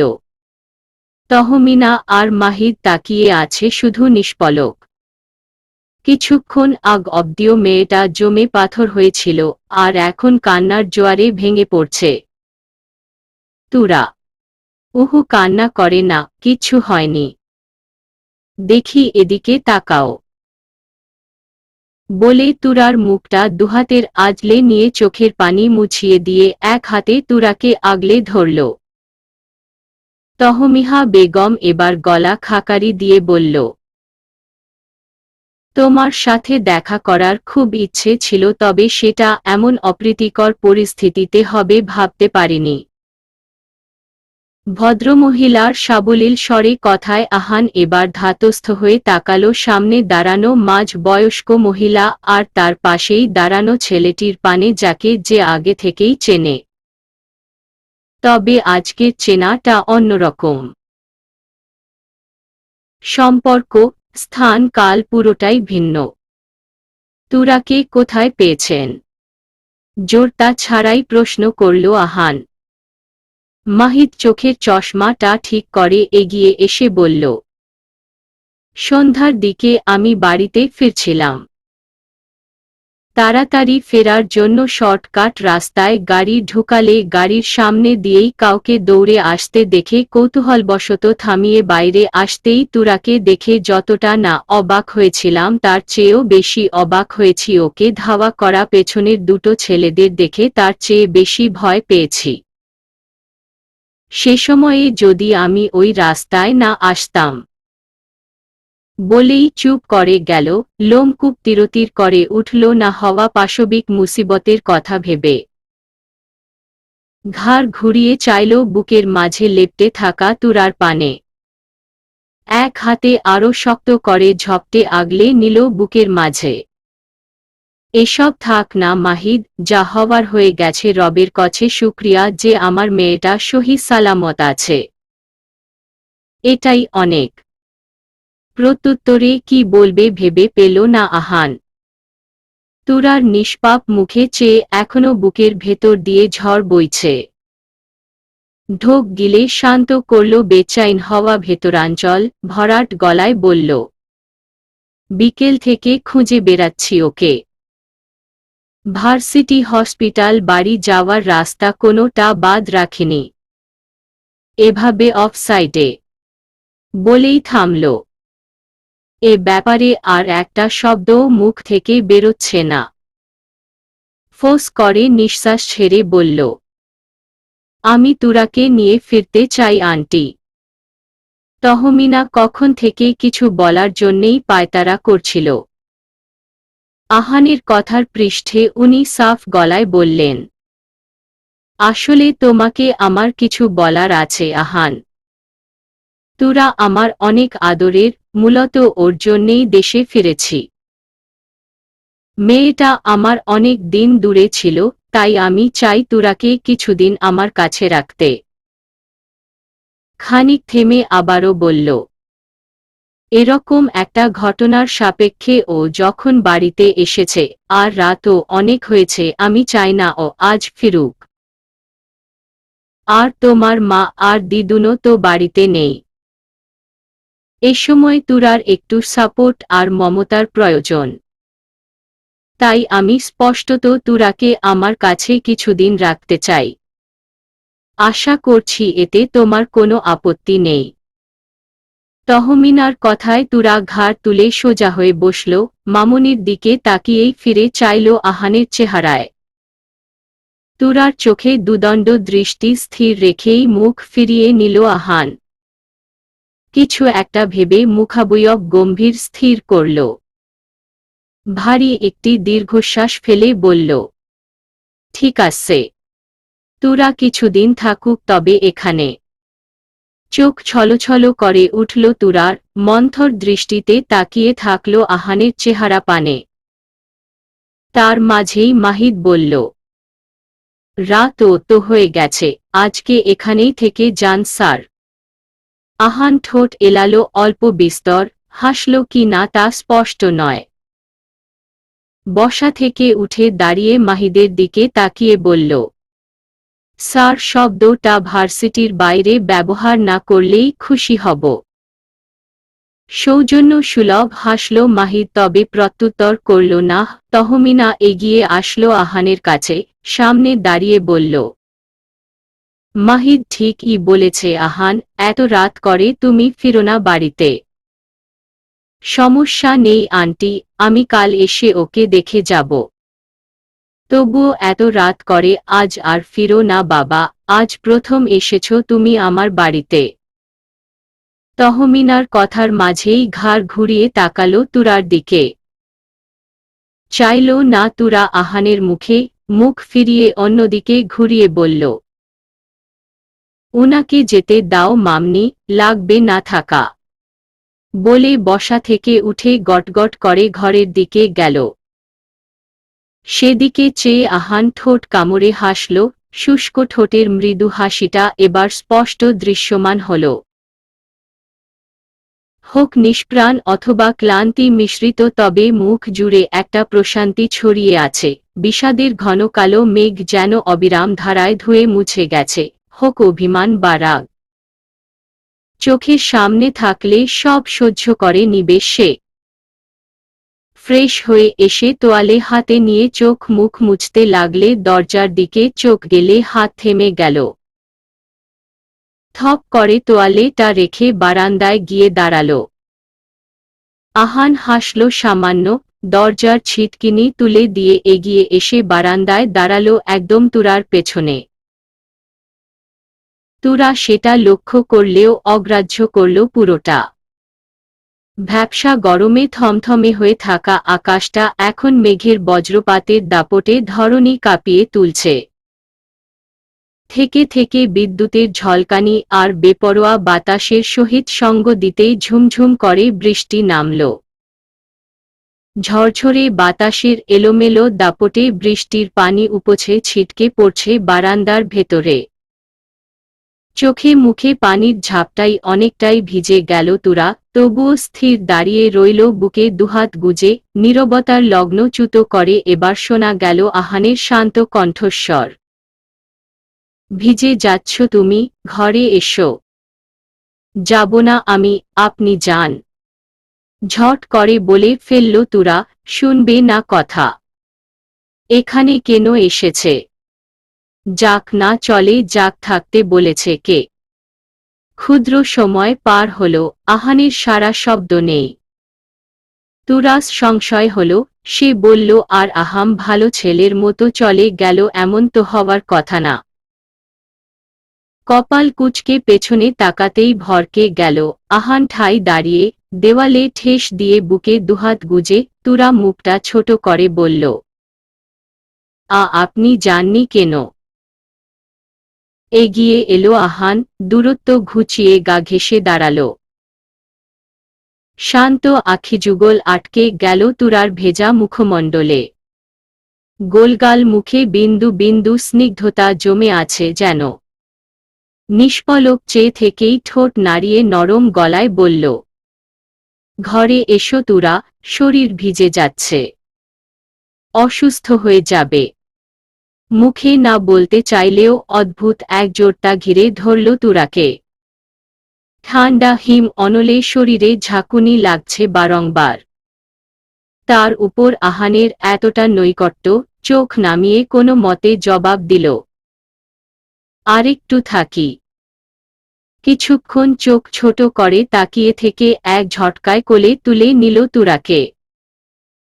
বিছানায় এনে শুইয়ে ওর উপর ভর করে থেকে আঙ্গুল তুলে তুরার মুখের ছোট ছোট পানিকণা মুছে দিতে দিতে বলল, তীব্র বর্ষণের বাড়িধারার অনুমতি নেই তোমাকে ভেজানোর, জমিয়ে রাখো। সঠিক সময় আসুক, ভেজাবো তোমায়, সিক্ত করব স্নিগ্ধ অনলের অন্যরকম বৃষ্টিতে। ততদিনে জমা থাক। এভাবে আমার সামনে আর বৃষ্টিতে ভিজে নিয়ন্ত্রণহীন করে দিও না। কণ্ঠনালী ধরে এলো তুরার, অনুভূতির প্রখরত্ব দ্বিগুণ হল। হুট করেই আদরের আহ্লাদী হয়ে আহানকে জড়িয়ে ধরে কেঁদে উঠল। কান্না মিশ্রিত গলায় বলল, আমি আপনাকে অনেক ডেকেছি, কেন আসেননি আপনি? আমার খুব ভয় করছিল। ওরা খুব খারাপ, যদি একবার আমাকে ধরতে পারত। হুসস, ওসব আর একটুও না। বলেই তুরাকে ঝাপটে ধরে নিজের স্থান পরিবর্তন করল। বুকের উপর তুরার ছোট শরীরটা চেপে ধরে আদর মিশ্রিত স্বরে বলল, এখন আছি তো, কিচ্ছু হয়নি তোমার, আর হবেও না। টলমল চোখে আহানের দিকে তাকালেই গাল বেয়ে দুফোঁটা জল গড়িয়ে পড়ল। আহান চোখের জল মুছে দিয়ে ওষ্ঠপরশ বুলিয়ে দিল তুরার কম্পিত অক্ষিযুগলে। তড়িৎ উথাল পাথাল ঢেউ শুরু হল তুরার সমস্ত কায়। দুহাতের বন্ধন আরো শক্ত করল। আহান দুর্বোধ্য হাসল, বুকের মাঝেই চেপে ধরে রাখল নিজ অর্ধাঙ্গিনীকে। ইরফান মাহমুদ আহান। গম্ভীর, শান্ত, রাশভারী স্বভাবের আহান বরাবরই পড়ুয়া ছেলে। পড়াশোনাটা তার জীবনে নেশার মতোই কাজ করত। স্কুল কলেজ সব জায়গায় পড়াশোনার জন্য ব্যাপক খ্যাতি। ভার্সিটি প্রাঙ্গণে সেই খ্যাতি আরও বেড়েছে, যার দরুন লন্ডনের নামকরা ভার্সিটি থেকেই গ্র্যাজুয়েশন সমাপ্ত করেছিল। তবে পড়াশোনার প্রতি অদম্য আগ্রহ আর অনুসন্ধিৎসার কারণে আহান আর তার বন্ধুরা মিলে লন্ডনে থাকা অবস্থাতেই নিউইয়র্কের একটা ভার্সিটিতে স্টাডি রিসার্চের জন্য অ্যাপ্লাই করেছিল। আবেদনটা করেছিল দেশে ফেরার কয়েকদিন আগেই। কিন্তু মা দিদুন সহ বাবা সকলের অস্থিরতার জন্যে সে দেশে আর বেশিদিন থাকতে পারেনি। একমাত্র ছেলেকে দূরে রাখার ইচ্ছে তাদের কখনো ছিল না, শুধু লন্ডনে পড়াশোনা করার আহানের তীব্র ইচ্ছের কাছে হার মেনে রাজি হয়েছিল। কিন্তু পরবর্তীতে তাদের জন্যেই তাড়াতাড়ি ফিরতে হয়েছে। ভালো ভার্সিটি থেকে ফার্স্ট গ্রেডে গ্র্যাজুয়েট হওয়ায় দেশে এসে অনতিবিলম্বেই প্রফেসরের পেশায় নিযুক্ত হয়েছিল। কিন্তু সেই আবেদনটা পেন্ডিংয়েই ছিল। দীর্ঘ সময় পর নোটিশ এসেছে অ্যাপ্রুভিংয়ের। তাই আর এত বড় সুযোগটা হাতছাড়া করেনি। প্রসেসটার ডিউরেশন 10 থেকে 15 দিন। এই ছোট সময়ের ব্যবধানেই স্বপ্নের স্টাডি রিসার্চটা সম্পূর্ণ করতে পারবে বলে আহান আর দেরি করেনি। তুরা, মা খেতে আই, বেলা হয়ে গেল তো। আবার ভার্সিটিতেও তো যেতে হবে। তহমিনার ডাকে ধ্যান ভাঙল তুরার। এতক্ষণ নির্জীব দৃষ্টিতে চেয়েছিল দূরের মাঠের দিকে। বারান্দার গ্রিলে চেপে ধরে রাখা হাতটা আলগা করল। হাতের উল্টো পিঠে মুছে নিল গালে লেপটানো উষ্ণ জল। ঘরে এসে চুলগুলো ব্যান্ডে এঁটে ব্যাগটা হাতে নিয়েই বেরল ঘর থেকে। বুড়ি, 9টা বাজতে চলল। শিগগির নাস্তা করে নে, দেরি হয়ে যাবে তো। তুরা মোলায়েম অধর বিস্তৃত করে সামান্য হাসল জোরপূর্বক। এই মানুষগুলোর সামনে মন খারাপ করে থাকা মানে নিজের সাথে দুটো মানুষের মনটাকেও খারাপ করে দেওয়া। চুপচাপ নাস্তা সেরে বেরিয়ে আসলো মাহিদের সাথে। সেদিন রাতের পর আর আহানের সাথে থাকার সুযোগ হয়নি তুরার। সকালে ঘুম থেকে উঠে আহানকে পাশে না পেলেও ভেবেছিল পরদিনই পাবে। চিন্তামোতাবেক আহান এসেও ছিল পরের দিন, কিন্তু সেটা বিদায়ের খবর জানাতে। আহানের স্বপ্ন ওর ইচ্ছেটাকে প্রাধান্য দিয়ে হাসি মুখে বিদায় দিলেও ভেতরে ভেতরে বেদনা, শূন্যতার দহনে পুড়ছে। আজ 2 দিন হয়ে গেল আহানের চেহারাটা দেখেনি। ভীষণ অনিচ্ছা সত্ত্বেও চোখ বয়ে 2 ফোঁটা জল গড়িয়ে পড়ল। সন্তর্পণে ব্যস্ত হাতে মুছে নিল তুরা মাহিদ দেখার আগেই। কি হলো, ওঠ। মাহিদের কথায় ধ্যান ভেঙে গাড়িতে উঠে বসল। রোজ তো আহানি তাকে নিয়ে ভার্সিটি আসত, অথচ আজ অন্য কারো সাথে যেতে হচ্ছে। শূন্যতায় খা খা করা বুকটায় সুরের মতো বিধে উঠল বেদনা। তবুও রিক্ত মুখশ্রী শান্ত রাখল। ব্যাগ থেকে ফোনটা বের করল। মানুষটা ফোন দেয়নি জেনেই অযথাই চেক করল। না কল না মেসেজ, কোনোটাই পেল না আহানের থেকে। ফোঁস করে দীর্ঘশ্বাস ফেলে চোখ বন্ধ করল। ফোনটা আহান 2 দিন আগেই দিয়েছে তাকে, যেদিন আহানের ফ্লাইট ছিল। স্যামসাং এর নিউ ভার্সনের একটা মডেল। সিম, মেমোরি সবকিছু ঠিকঠাক করেই দিয়ে গেছে আহান। কিন্তু ফোনে তো এখন পর্যন্ত কাঙ্ক্ষিত মানুষটার নাম ভেসে উঠল না এখনো। কোথায় আছে, কি করছে, চিন্তায় উৎকণ্ঠায় নাভিশ্বাস উঠার তুরার। গাড়িটা ভার্সিটি এসে থামলেই মাহিদকে বলে এগিয়ে গেল ক্লাসের দিকে। সাদমান আজও আসেনি। মাকে হসপিটাল থেকে বাড়িতে নিয়ে সবটা সামলে আসতে পারেনি। তুরা নিষ্ক্রিয় ভঙ্গিতে এগিয়ে গিয়ে বসল ফারিহার পাশে। আসতে বেশ দেরি হয়ে যাওয়ায় তুরা বসার পরপরই টিচার প্রবেশ করল। আহানের ক্লাসের প্রক্সিতে অন্য স্যারকে দেখে তুরার বিষাদময় মনটা দুঃখে ভারাক্রান্ত হয়ে উঠল। পরপর 2টো ক্লাস হলেই ব্রেক টাইমে ফারিহা তুরাকে নিয়ে ক্যান্টিনে আসল। 2টো কোল্ড কফি হাতে নিয়ে একটা তুরার সামনে রেখে ওর বরাবর বসে স্পষ্টত ভঙ্গিমায় বলল, দুলাভাই স্যারের জন্যে মন খারাপ। শব্দের ব্যবহারে প্রত্যুত্তর করল না। মাথাটা দুলিয়ে না বোধক জানাল। ফারিহা কফিতে একবার চুমুক দিয়ে বলল, কার সামনে নাটক করছিস তুই? স্যারের বিরহে বিরহবতী হয়ে গেছিস, তোর ঠাডা পড়া মুখ দেখেই বোঝা যাচ্ছে। আসামিদের মতো করে ঘাড় নিচু করেই বসে রইল তুরা।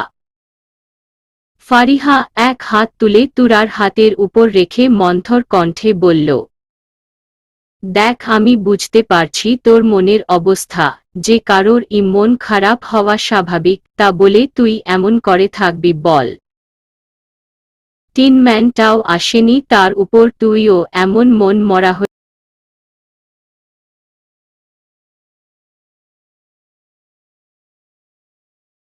করছে। স্বাভাবিক চোখে তাকালো তুরা।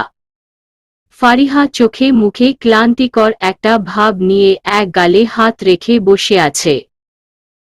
আমি মন খারাপ করছি না, ছোট ছোট শব্দে বলল তুরা, নির্লিপ্ততা বাচনভঙ্গি, ওড়নার আঁচলটা আঙ্গুলে পেঁচাতে পেঁচাতে বলল। মন খারাপ করছিস না তো কেঁদে চোখ কেন ফুলিয়েছিস? ফারিহার কাঠোকাঠ বাক্যে চুপ মেরে গেল তুরা। ফারিহা খানিক থেমে আবারও বলল, দেখ দুলাভাই, স্যার তো উনার স্টাডি পারপাসেই গিয়েছে, এক প্রকার বাধ্য হয়ে। আবার কিছুদিন পরেই চলে আসবে।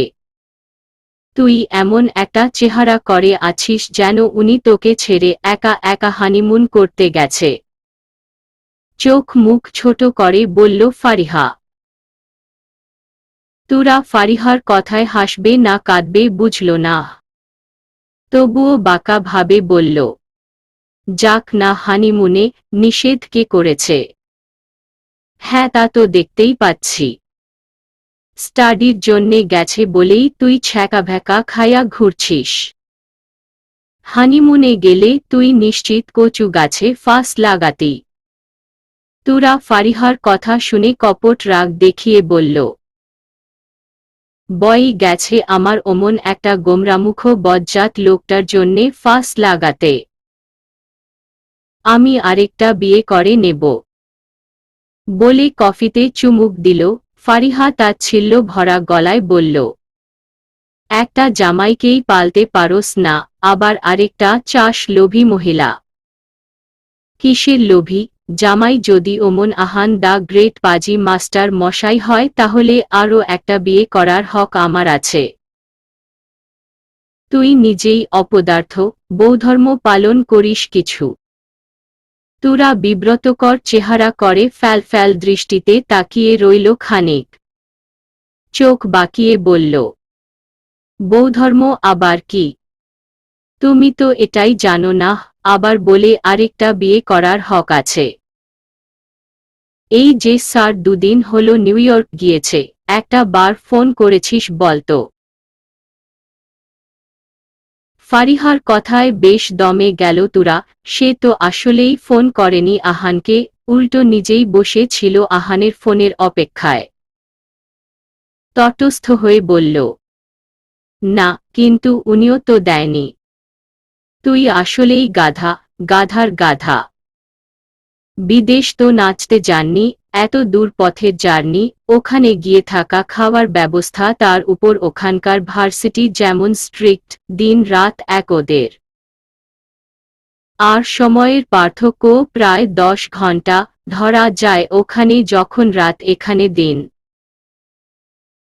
তো স্যার তোর সুবিধার কথা ভেবেই হয়তো দেননি, আবার ব্যস্ততাও তো কম থাকবে না। তোর কি উচিত ছিল না উনাকে একবার ফোন করা, খোঁজ নেওয়া? ফোনটা তোকে কি ঝুলিতে ভরে রাখার জন্য দিয়ে গেছে বলদি? একদমই হড়বড়িয়ে কথাগুলো বলল ফারিহা। কিন্তু তুরা সবটা শুনে ভাবল, তাই তো। এভাবে তো সে ভেবে দেখেনি। সে নিজেও তো ফোন করে দেখতে পারত একবার। আহান তো বলেছিল যে তার নাম্বারটা সেভ করে দিয়েছে। এ পর্যায়ে এসে তুরার এবার নিজের উপরেই বিরক্ত লাগল। আসলেই স্টুপিড সে, একটা বার নিজেও তো ফোন দিয়ে দেখা যেত। তবে ফারিহার সাথে আর কথা তেমন না বাড়িয়ে আবারও ক্লাসে গেল। আরও 3টা ক্লাস করে বাড়ি ফিরতে প্রায় 1:30 বেজে গেল। পুরো বিকেলটা ব্যস্ত কাটল তুরার। বাড়িতে এসে গোসল খাওয়া সেরে ক্লান্ত শরীরে কখন ঘুমিয়ে গেছে বুঝতেই পারেনি। ঘুম ভাঙার পরেও বই নিয়ে বসেছে। পরশু ক্লাস টেস্ট তুরার, সাজেশন শিটের অনেকটাই বাকি এখনো। বিকেল থেকে রাত 8টা পর্যন্ত একটানা পড়ল। এসবের মাঝে আহানের বিরহ মন অবধি ছুঁয়েও যেন ছুঁল না। পড়া শেষে উঠে ওয়াশরুমের দিকে গেল।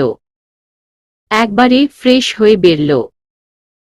মাথায় তোয়ালে পেঁচিয়ে আয়নার সামনে দাঁড়ালো, তোয়ালে খুলে ড্রেসিং টেবিলের সামনে রাখা টুলের উপর বসে চুল মুছতে লাগল। আনমনা হাতে চুল মুছতে মুছতে থপ করে কোলের উপর ভারী কিছু পড়তেই ভাবনাচ্যুত হল। ম্যাও করে উঠল টুনি, বিকেলের পর হয়তো কিছু খায়নি বলে এমন করছে। তুরা উঠে চুলগুলোতে হাতের আঙুল চালাতে চালাতে ছোট বাটিটা হাতে নিয়ে তাতে অল্প কিছু ক্যাটফুড ঢেলে টুনির সামনে রাখল। টুনি মহা আনন্দে চপ চপ শব্দ করে খেতে লাগল। টুনিকে গতকাল রুবি খাতুন এনে দিয়ে গেছে। তহমিনা যেহেতু বলেছিল তুরাকে কিছুদিন নিজের কাছে রাখতে চাই, তাই আর ও বাড়িতে ফেরেনি। গতকাল ইনসাফ মাহবুব, রুবি, আমেনা খাতুন এসেছিল তুরাকে দেখতে, চুমকিটাকেও এনেছিল। টুনি নাকি সারা বাড়ি জুড়ে ম্যাও ম্যাও করে তুরাকে খুঁজে বেড়ায়, কিছু দিলেও খায় না, আহানের শোবার জায়গাটাতে ঘাপটি মেরে বসে থাকে। তাই ওকে সাথে করেই এনেছে। সকলে মিলে অনেকক্ষণ ছিল তহমিনার বাড়িতে। দিন কয়েক বাদে চুমকির ওমন ননস্টপ পকপক শুনে তুরার মনটা নিমিষেই হালকা হয়ে গেছিল। এ বাড়িতে থাকলেও মানুষগুলোকে ভীষণ মিস করছে তুরা। জানালায় ধাম করে শব্দ হতেই উঠে গেল তুরা। দমকা হাওয়া শুরু হয়েছে, খানিক পরপর বিজলি চমকাচ্ছে, বৃষ্টি আসবে বোধ হয়। হুট করেই কারেন্ট চলে গেল। কিন্তু তুরার কেন জানি এবার ভয় করল না। মামুনির শরীরটা ভালো না তেমন, ঘুমাচ্ছে বোধ হয়, আর মাহিদ ও সন্ধ্যায় ফিরে খেয়েই ঘুমিয়ে গেছে ক্লান্ত হওয়ায়। অন্ধকার হাতড়ে উঠে ফোনটা হাতে নিয়ে ফ্ল্যাশ অন করল তুরা। হুট করেই সেদিনকার কথা মনে পড়ে গেল। টুনিকে ভূত ভেবে আহানের গলায় ঝুলে কেমন লাফিয়েছিল। আনমনেই ফিক করে হেসে উঠল তুরা। টুনি খাওয়া থামিয়ে টিপ টিপ করে তাকিয়ে আছে, অন্ধকারে গোল গোল চোখ দুটো জলজল করছে ওর। তুরা ওকে এক হাতে কোলে তুলে নিয়ে খাটের উপর বসল। মনটাতে কেমন বিষণ্ণতার ঝড় বয়ে গেল আবারও। আহানের কথা খুব মনে পড়ছে। আচ্ছা, বৃষ্টিকে তো রোমান্টিক ওয়েদার বলা হয়, এই সময় আহান থাকলে কি বলতো? এই বৃষ্টিটা বেশি বাদারমি করছে, ঠ্যাংখোরা করে দেব। ফিক করে হেসে উঠল। আসলেই তার জামাইটা বজ্জাত গোমরামুখ। পরক্ষণেই মন খারাপ হয়ে আসল। আহানকে কি ফোন দিবে? কিছুক্ষণ ভেবে ফোনটা হাতে তুলল। দেবে কি দেবে না ভেবেই 5 মিনিট পার হয়ে গেল। কি আশ্চর্য, লোকটা সামনে থাকলে তো একটার পর একটা অকাজ ঝগড়া করতেই থাকে, অথচ এখন কেমন বুক দুরুদুরু করছে শুধু ফোন দেওয়ার কথা ভেবে। দমনা হয়ে খানিক ভেবে ফোনটা আবারও হাতে নিতেই হাত কাঁপিয়ে ভাইব্রেট করে উঠল ফোনটা। স্ক্রিনে জলজল করছে আহান নামটা। মুহূর্তেই ধক করে উঠল হৃৎপিণ্ড। হাতটা কাঁপুনি দিয়ে ফোনটা পড়ে গেল বিছানার উপর। নির্বাক চোখে তাকিয়ে থাকতে থাকতেই ফোনটা কেটে গেল। ফোনটা কেটে যেতেই হুঁশ ফিরল তুরার। ফট করে হাতে তুলে নিল, বুকের ভেতরটা মুচড়ে ধরল তুরার। এতদিন পরে লোকটা ফোন করেছে, অথচ তুরা ধরতে পারল না। চোখ ভরে এলো জলে, কিন্তু আহান আরেকবার ফোন দিল না। রাগে কষ্টে ফোনটা বিছানায় ছুঁড়ে মারতেই আবারও জ্বলে উঠল স্ক্রিন। দুহাতে চোখের পানি মুছে ঝাপসা চোখ স্থির করল। দুহাতে ফোনটা ধরে কিয়ক্ষণ বাজার পরপরই রিসিভ করল তুরা। কাপা কাপা হাত তুলে কানের কাছে ধরল। ওপাশ থেকে কোনো সারা শব্দ নেই। তুরা বুক ভরে জোরে জোরে নিঃশ্বাস নিচ্ছে। পরনের জামাটা খামচে ধরে চোখ বন্ধ করে আছে। বিজলি চমকানির শব্দের মাঝে মাঝের নীরবতায় ওপাশ থেকে আহানের নিঃশ্বাসের শব্দ স্পষ্ট কানে বাজছে তুরার। কিয়ৎকাল অতিবাহিত হলে শুনশান নীরবতা ভাঙল আহামের ধিমি স্বরে। তুরা চোখ খিচে ধরল তুরা, কান্নার হিড়িক থামাতে ঠোঁট কামড়ে ধরল সজোরে, তবুও মুখ থেকে একটা শব্দও করল না। বুকের দুরুদুরু কম্পন সারা শরীরে তিরতির করে ছড়িয়ে গেল আহানের কণ্ঠে, দুটো দিন না, যেন 2 বছর পর শুনছে মানুষটার কণ্ঠস্বর। তুরার নীরবতা বরাবরই আহানের অপছন্দ, মেয়েটার চুপ থাকা যেন আহানের রাগ তরতর করে বাড়িয়ে দেয়, কিন্তু আজ রাগ হল না। অদ্ভুত পীড়ন অনুভূত হল বক্ষগহীনে। কণ্ঠের খাদ বহাল রেখে আবারও বলল, কথা বলছো না কেন তুরা? কান্নার গুলো দলা পাকিয়ে বেরিয়ে আসতে চাইল তুরার কামড়ে রাখা ঠোঁটে তীব্র ব্যথা অনুভূত হল। এক হাত মুখে চেপে ধরে রইল। কথাগুলো কণ্ঠনালীতে আটকে আছে, কিছুতেই কোনো শব্দ করতে পারছে না হাজারো চেষ্টা সত্ত্বেও। তুমি কি চুপ করেই থাকবে? এতদিন পরে ফোন দিলাম, অথচ হ্যালো বলার ইচ্ছেটুকুও তোমার নেই। অভিমান জমল তুরার মনে, এতদিন পর কল করেছে, তবুও এভাবে বজ্জাতের মতো করে কথা বলছে। এতদিনে কি তুরার কথা একটুও মনে হয় নাই? একটুও মিস করেনি ওকে? এখন এভাবে বলতে পারল লোকটা? আমি কি ফোনটা রেখে দেব? তুরার বুকটা ধড়ফড়িয়ে উঠল, সত্যিই আহান ফোনটা রেখে দিবে? এতদিন পরেও একটু কথা বলবে না? চোখের পানি মুছে হড়বড় করে বলল, হ্যাঁ তা তো রাখবেনি, আমি কে কি হই যে আমার সাথে কথা বলতে হবে? এতদিন যেমন ছিল ওভাবেই থাকুক। কথা বলে দয়া দেখাতে হবে না। আমার সাথে কথা বলে কারো মহামূল্যবান সময় নষ্ট করার কোনো মানেই হয় না। একদমই কথাগুলো বলে দম ছাড়ল তুরা, হাজারো চেষ্টা করে শক্ত গলায় কথা বলতে গেলেও পারল না। ধরা গলায় বলতে গিয়ে ঝরঝরিয়ে কেঁদে দিল। আহান মৃদু হাসল। সে জানে তুরাকে কিভাবে কথা বলাতে হয়। হেলান দিল রকিং চেয়ারটাতে। এক হাতে রাখা জিনিসটা নাচাতে নাচাতে বলল, আমি তো মহামূল্যবান সময় নষ্ট করে কল করেছি, কেউ একজন তো কল করা দূর রিসিভ করে কথা অবধি বলছে না।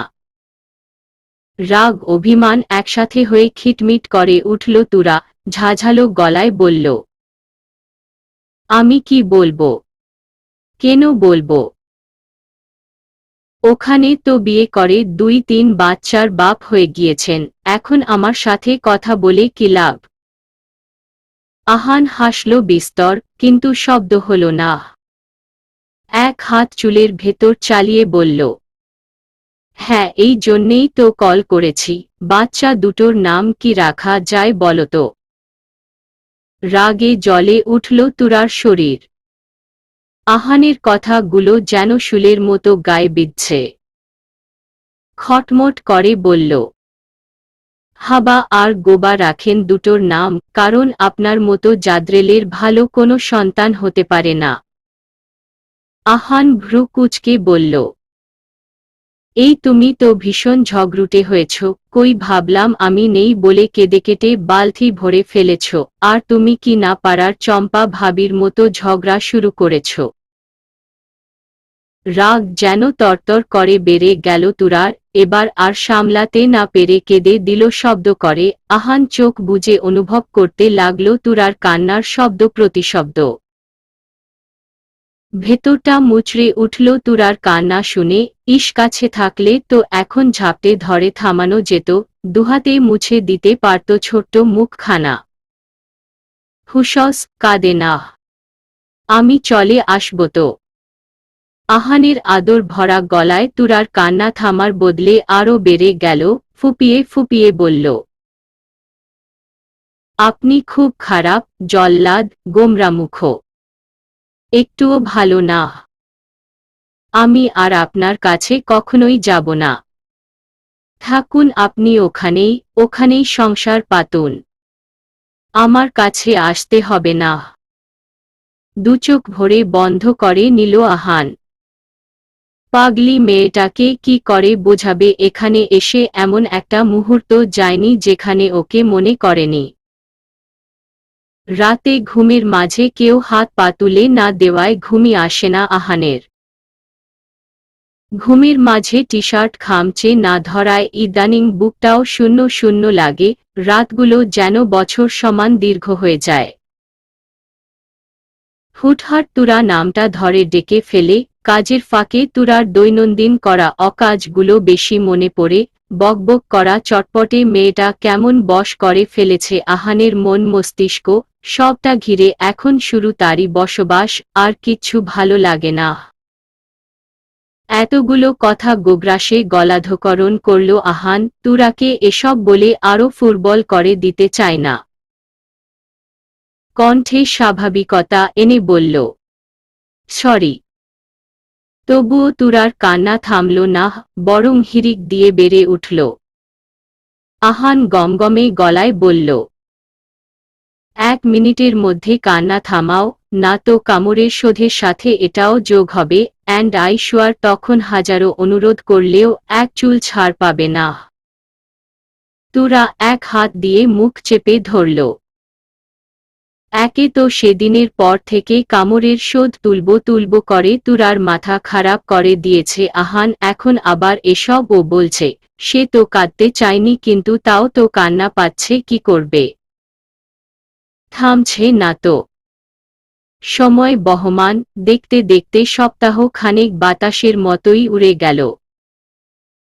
এর মাঝে 3টা ক্লাস টেস্ট হয়েছে তুরার। আজকে লাস্ট পরীক্ষাটা ছিল। সেটা দিয়েই বাড়ি ফিরছে তুরা।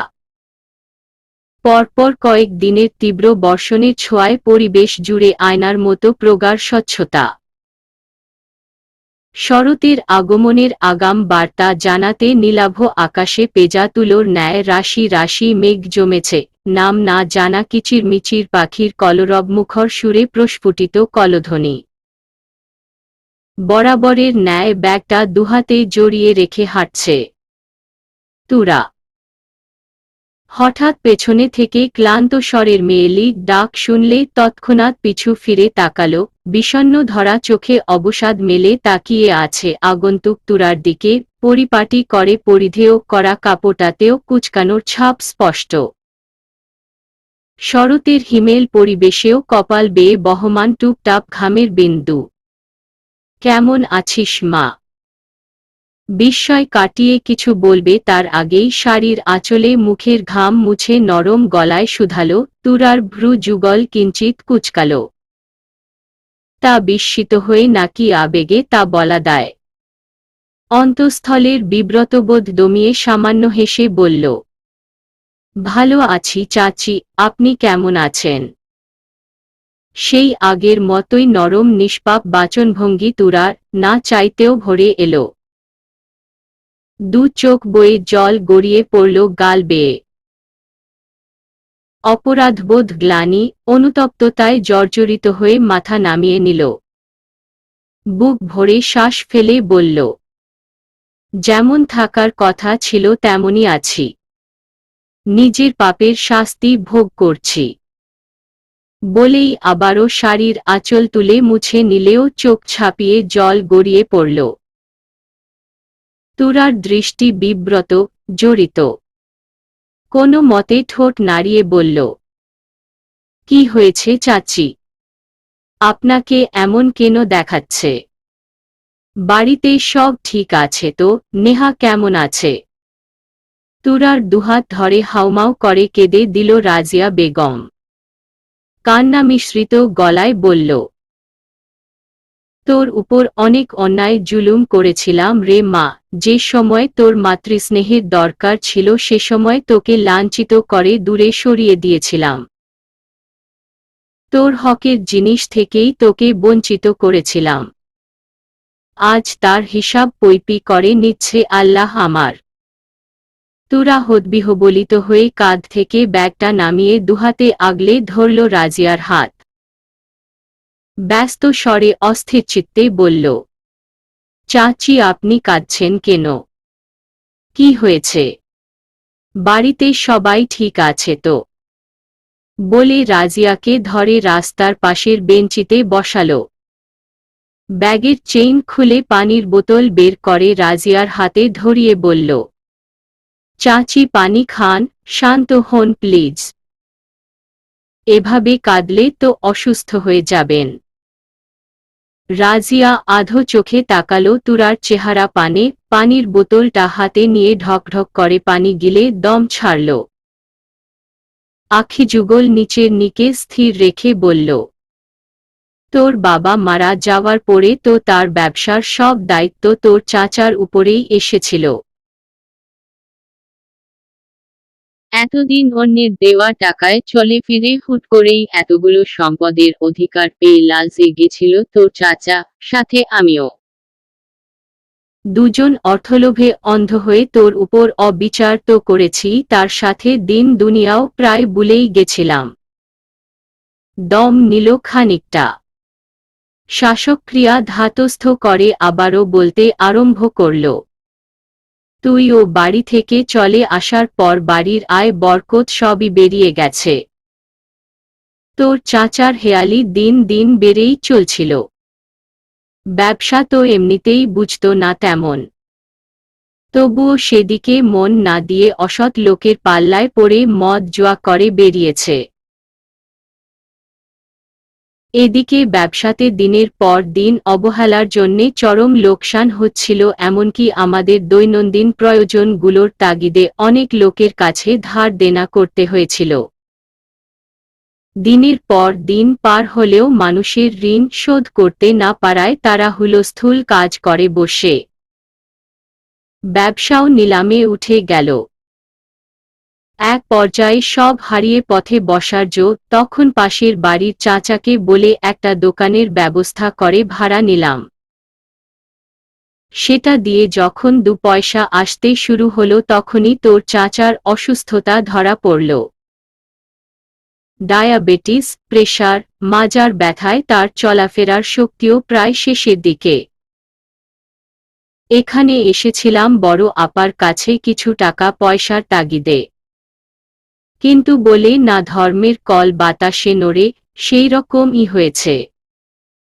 তোর হকের জিনিস আত্মসাৎ করে যেমন অন্যায় করেছিলাম, তেমন যেই বোনকে দিনের পর দিন বেহিসেবি টাকা দিয়েছিলাম সেই বোনই দুয়ার থেকে ফিরিয়ে দিয়েছে। দীর্ঘক্ষণের কথা শেষ করে হাঁফ ছাড়ল রাজিয়া। বিরতিহীন অশ্রুবিন্দু আবারও মুখ ঘষে মুছে নিল।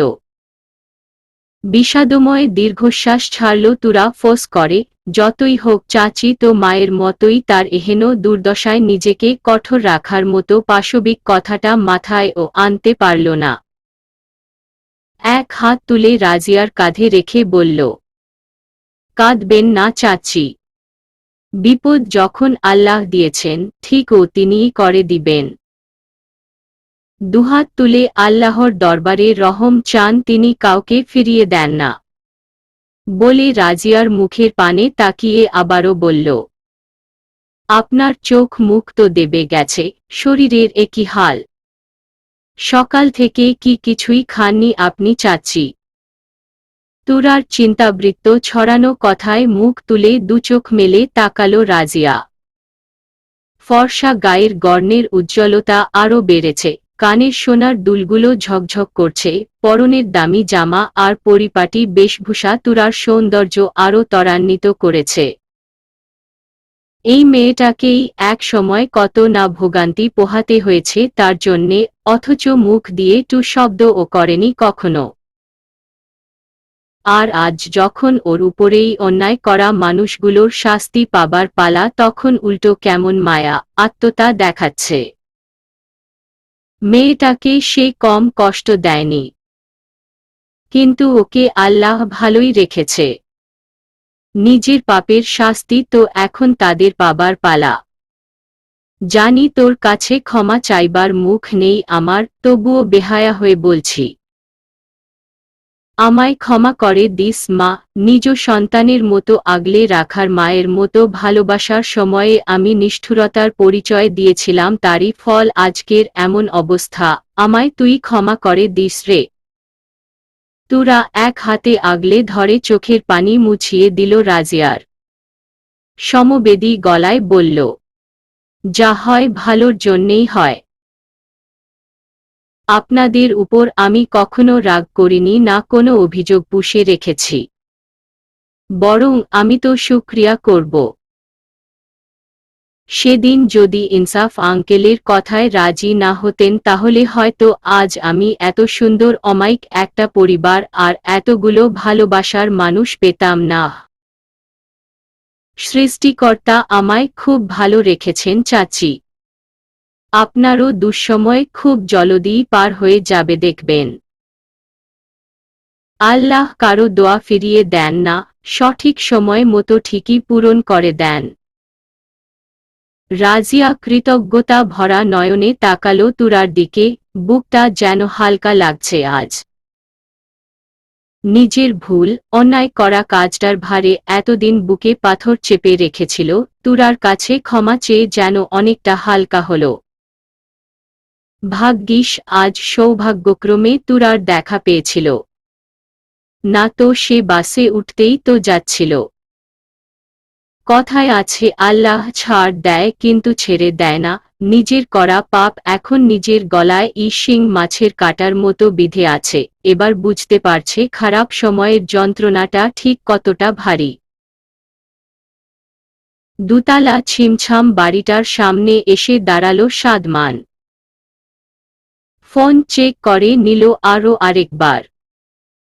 সঠিক ঠিকানাতেই এসেছে। সময় 3:56। পোড়ানোর কথা ছিল ঠিক 4টায়।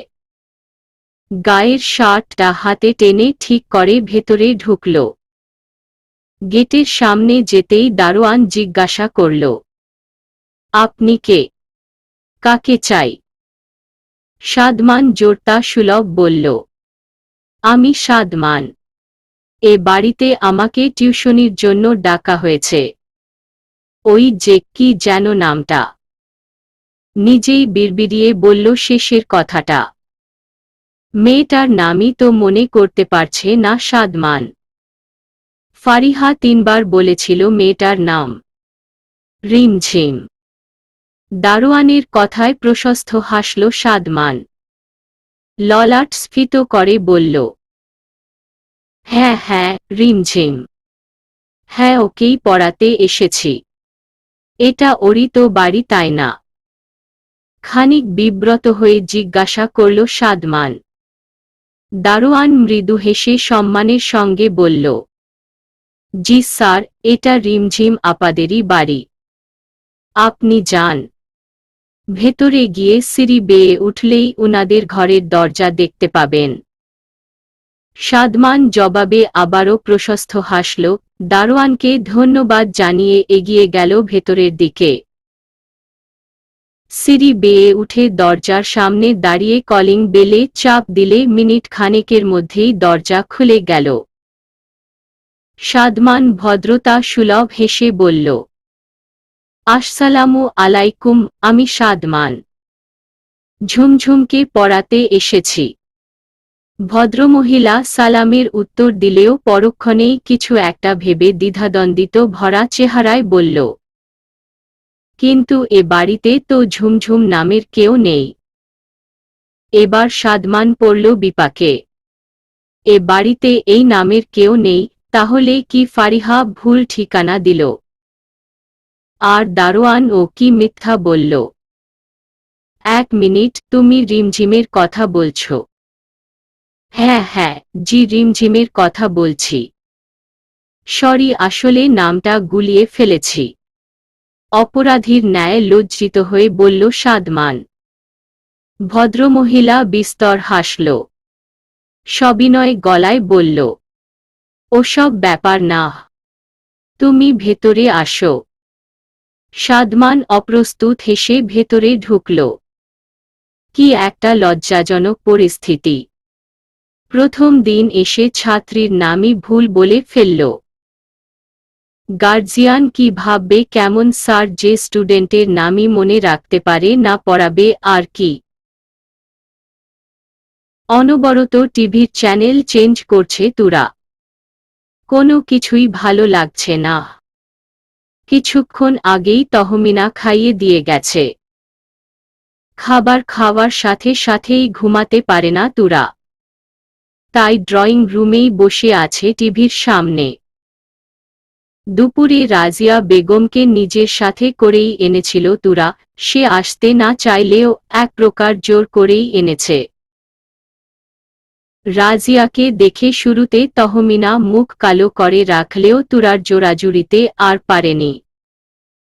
আর সবটা শোনার পরে তার মনটাও কেমন গলে গেছে। যতই হোক ইমতিয়াজ তারই ছোট ভাই।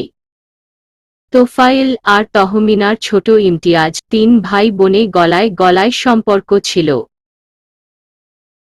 হুট করেই কি হলো, ইমতিয়াজটা কেমন পথচ্যুত হয়ে গেল। তোফায়েল বেঁচে থাকতে সবটা সামলে রাখলেও ওর মৃত্যুর পর আরও এলোমেলো হয়ে গেছে সব। তবে যাই হোক, মনে মনে খানিকটা দমলেও মুখে প্রকাশ করেনি তহমিনা। যতই হোক তুরাকে নিজের মেয়ের মতো ভালোবাসে সে, তাকে কষ্ট দেওয়া মানুষগুলোকে এত সহজে কিছুতেই ক্ষমা করবে না সে। থপ করে রিমোট চেপে টিভিটা বন্ধ করে দিল। ধীর পায়ে হেঁটে ঘরের ভেতরে আসলো। দরজাটা লাগিয়ে আয়নার সামনে দাঁড়ালো, কাজলটা তুলে আরও একটা দাগ দিল। এ দিয়ে মোট 9টা হলো। আহান তো বলেছিল 10 দিনের ভেতরেও কাজ হয়ে যেতে পারে। নিভু নিভু আশা জাগলো মনে তুরার। রোজ রাতেই ওর মনে হয় এই বুঝি কালই চলে আসবে আহান। আবারও তুরা বজ্জাত জল্লাদ বলে ঝগড়া করতে পারবে, আবারও আহান চেঁচিয়ে বলবে তুরা তোমার আজাইরা বিড়ালটাকে সরাও, আবারও তুরা ভূতের ভয়ের বাহানায় জায়গা করে নিবে আহানের বক্ষস্থলে। 9 দিনই তো হয়েছে, এ আর তেমন কি। তবে এই 9 দিনই যথেষ্ট আহানের অনুপস্থিতিতে তুরার ভেতরটা ছারখার করে দিতে, বুকের ভেতর শূন্যতায় খা খা করা অমানিসার অনুভূতি দিতে। সাজানো গোছানো আবেগ আসক্তিগুলোকে ঝড়ের মতো এলোমেলো করে দিতে। সেদিনের পর আর আহানের সাথে ফোনে কথা হয়নি। কথাই হয়নি আর, শুধু মাঝে একদিন মেসেজ করেছিল। সেখানে স্পষ্ট করে লেখা ছিল, স্টাডির জন্য অনেক বেশি ব্যস্ত হয়ে পড়েছি। রিসার্চের কাজে সারাদিন পার হয়ে যায়। সময় করে উঠতে পারছি না। কবে ফিরব তাও ঠিক করে বলতে পারছি না। তুমি কিন্তু নিজের খেয়াল রেখো। ঠিকমতো খাওয়া দাওয়া করবে, লাফালাফি করবে না, আর হ্যাঁ, একা একা একদম কোথাও বেরবে না। তুরা নির্লিপ্ততা চেয়েছিল মেসেজটার দিকে, কোনো পাল্টা জবাব ও পাঠায়নি। পাঠাবেও না।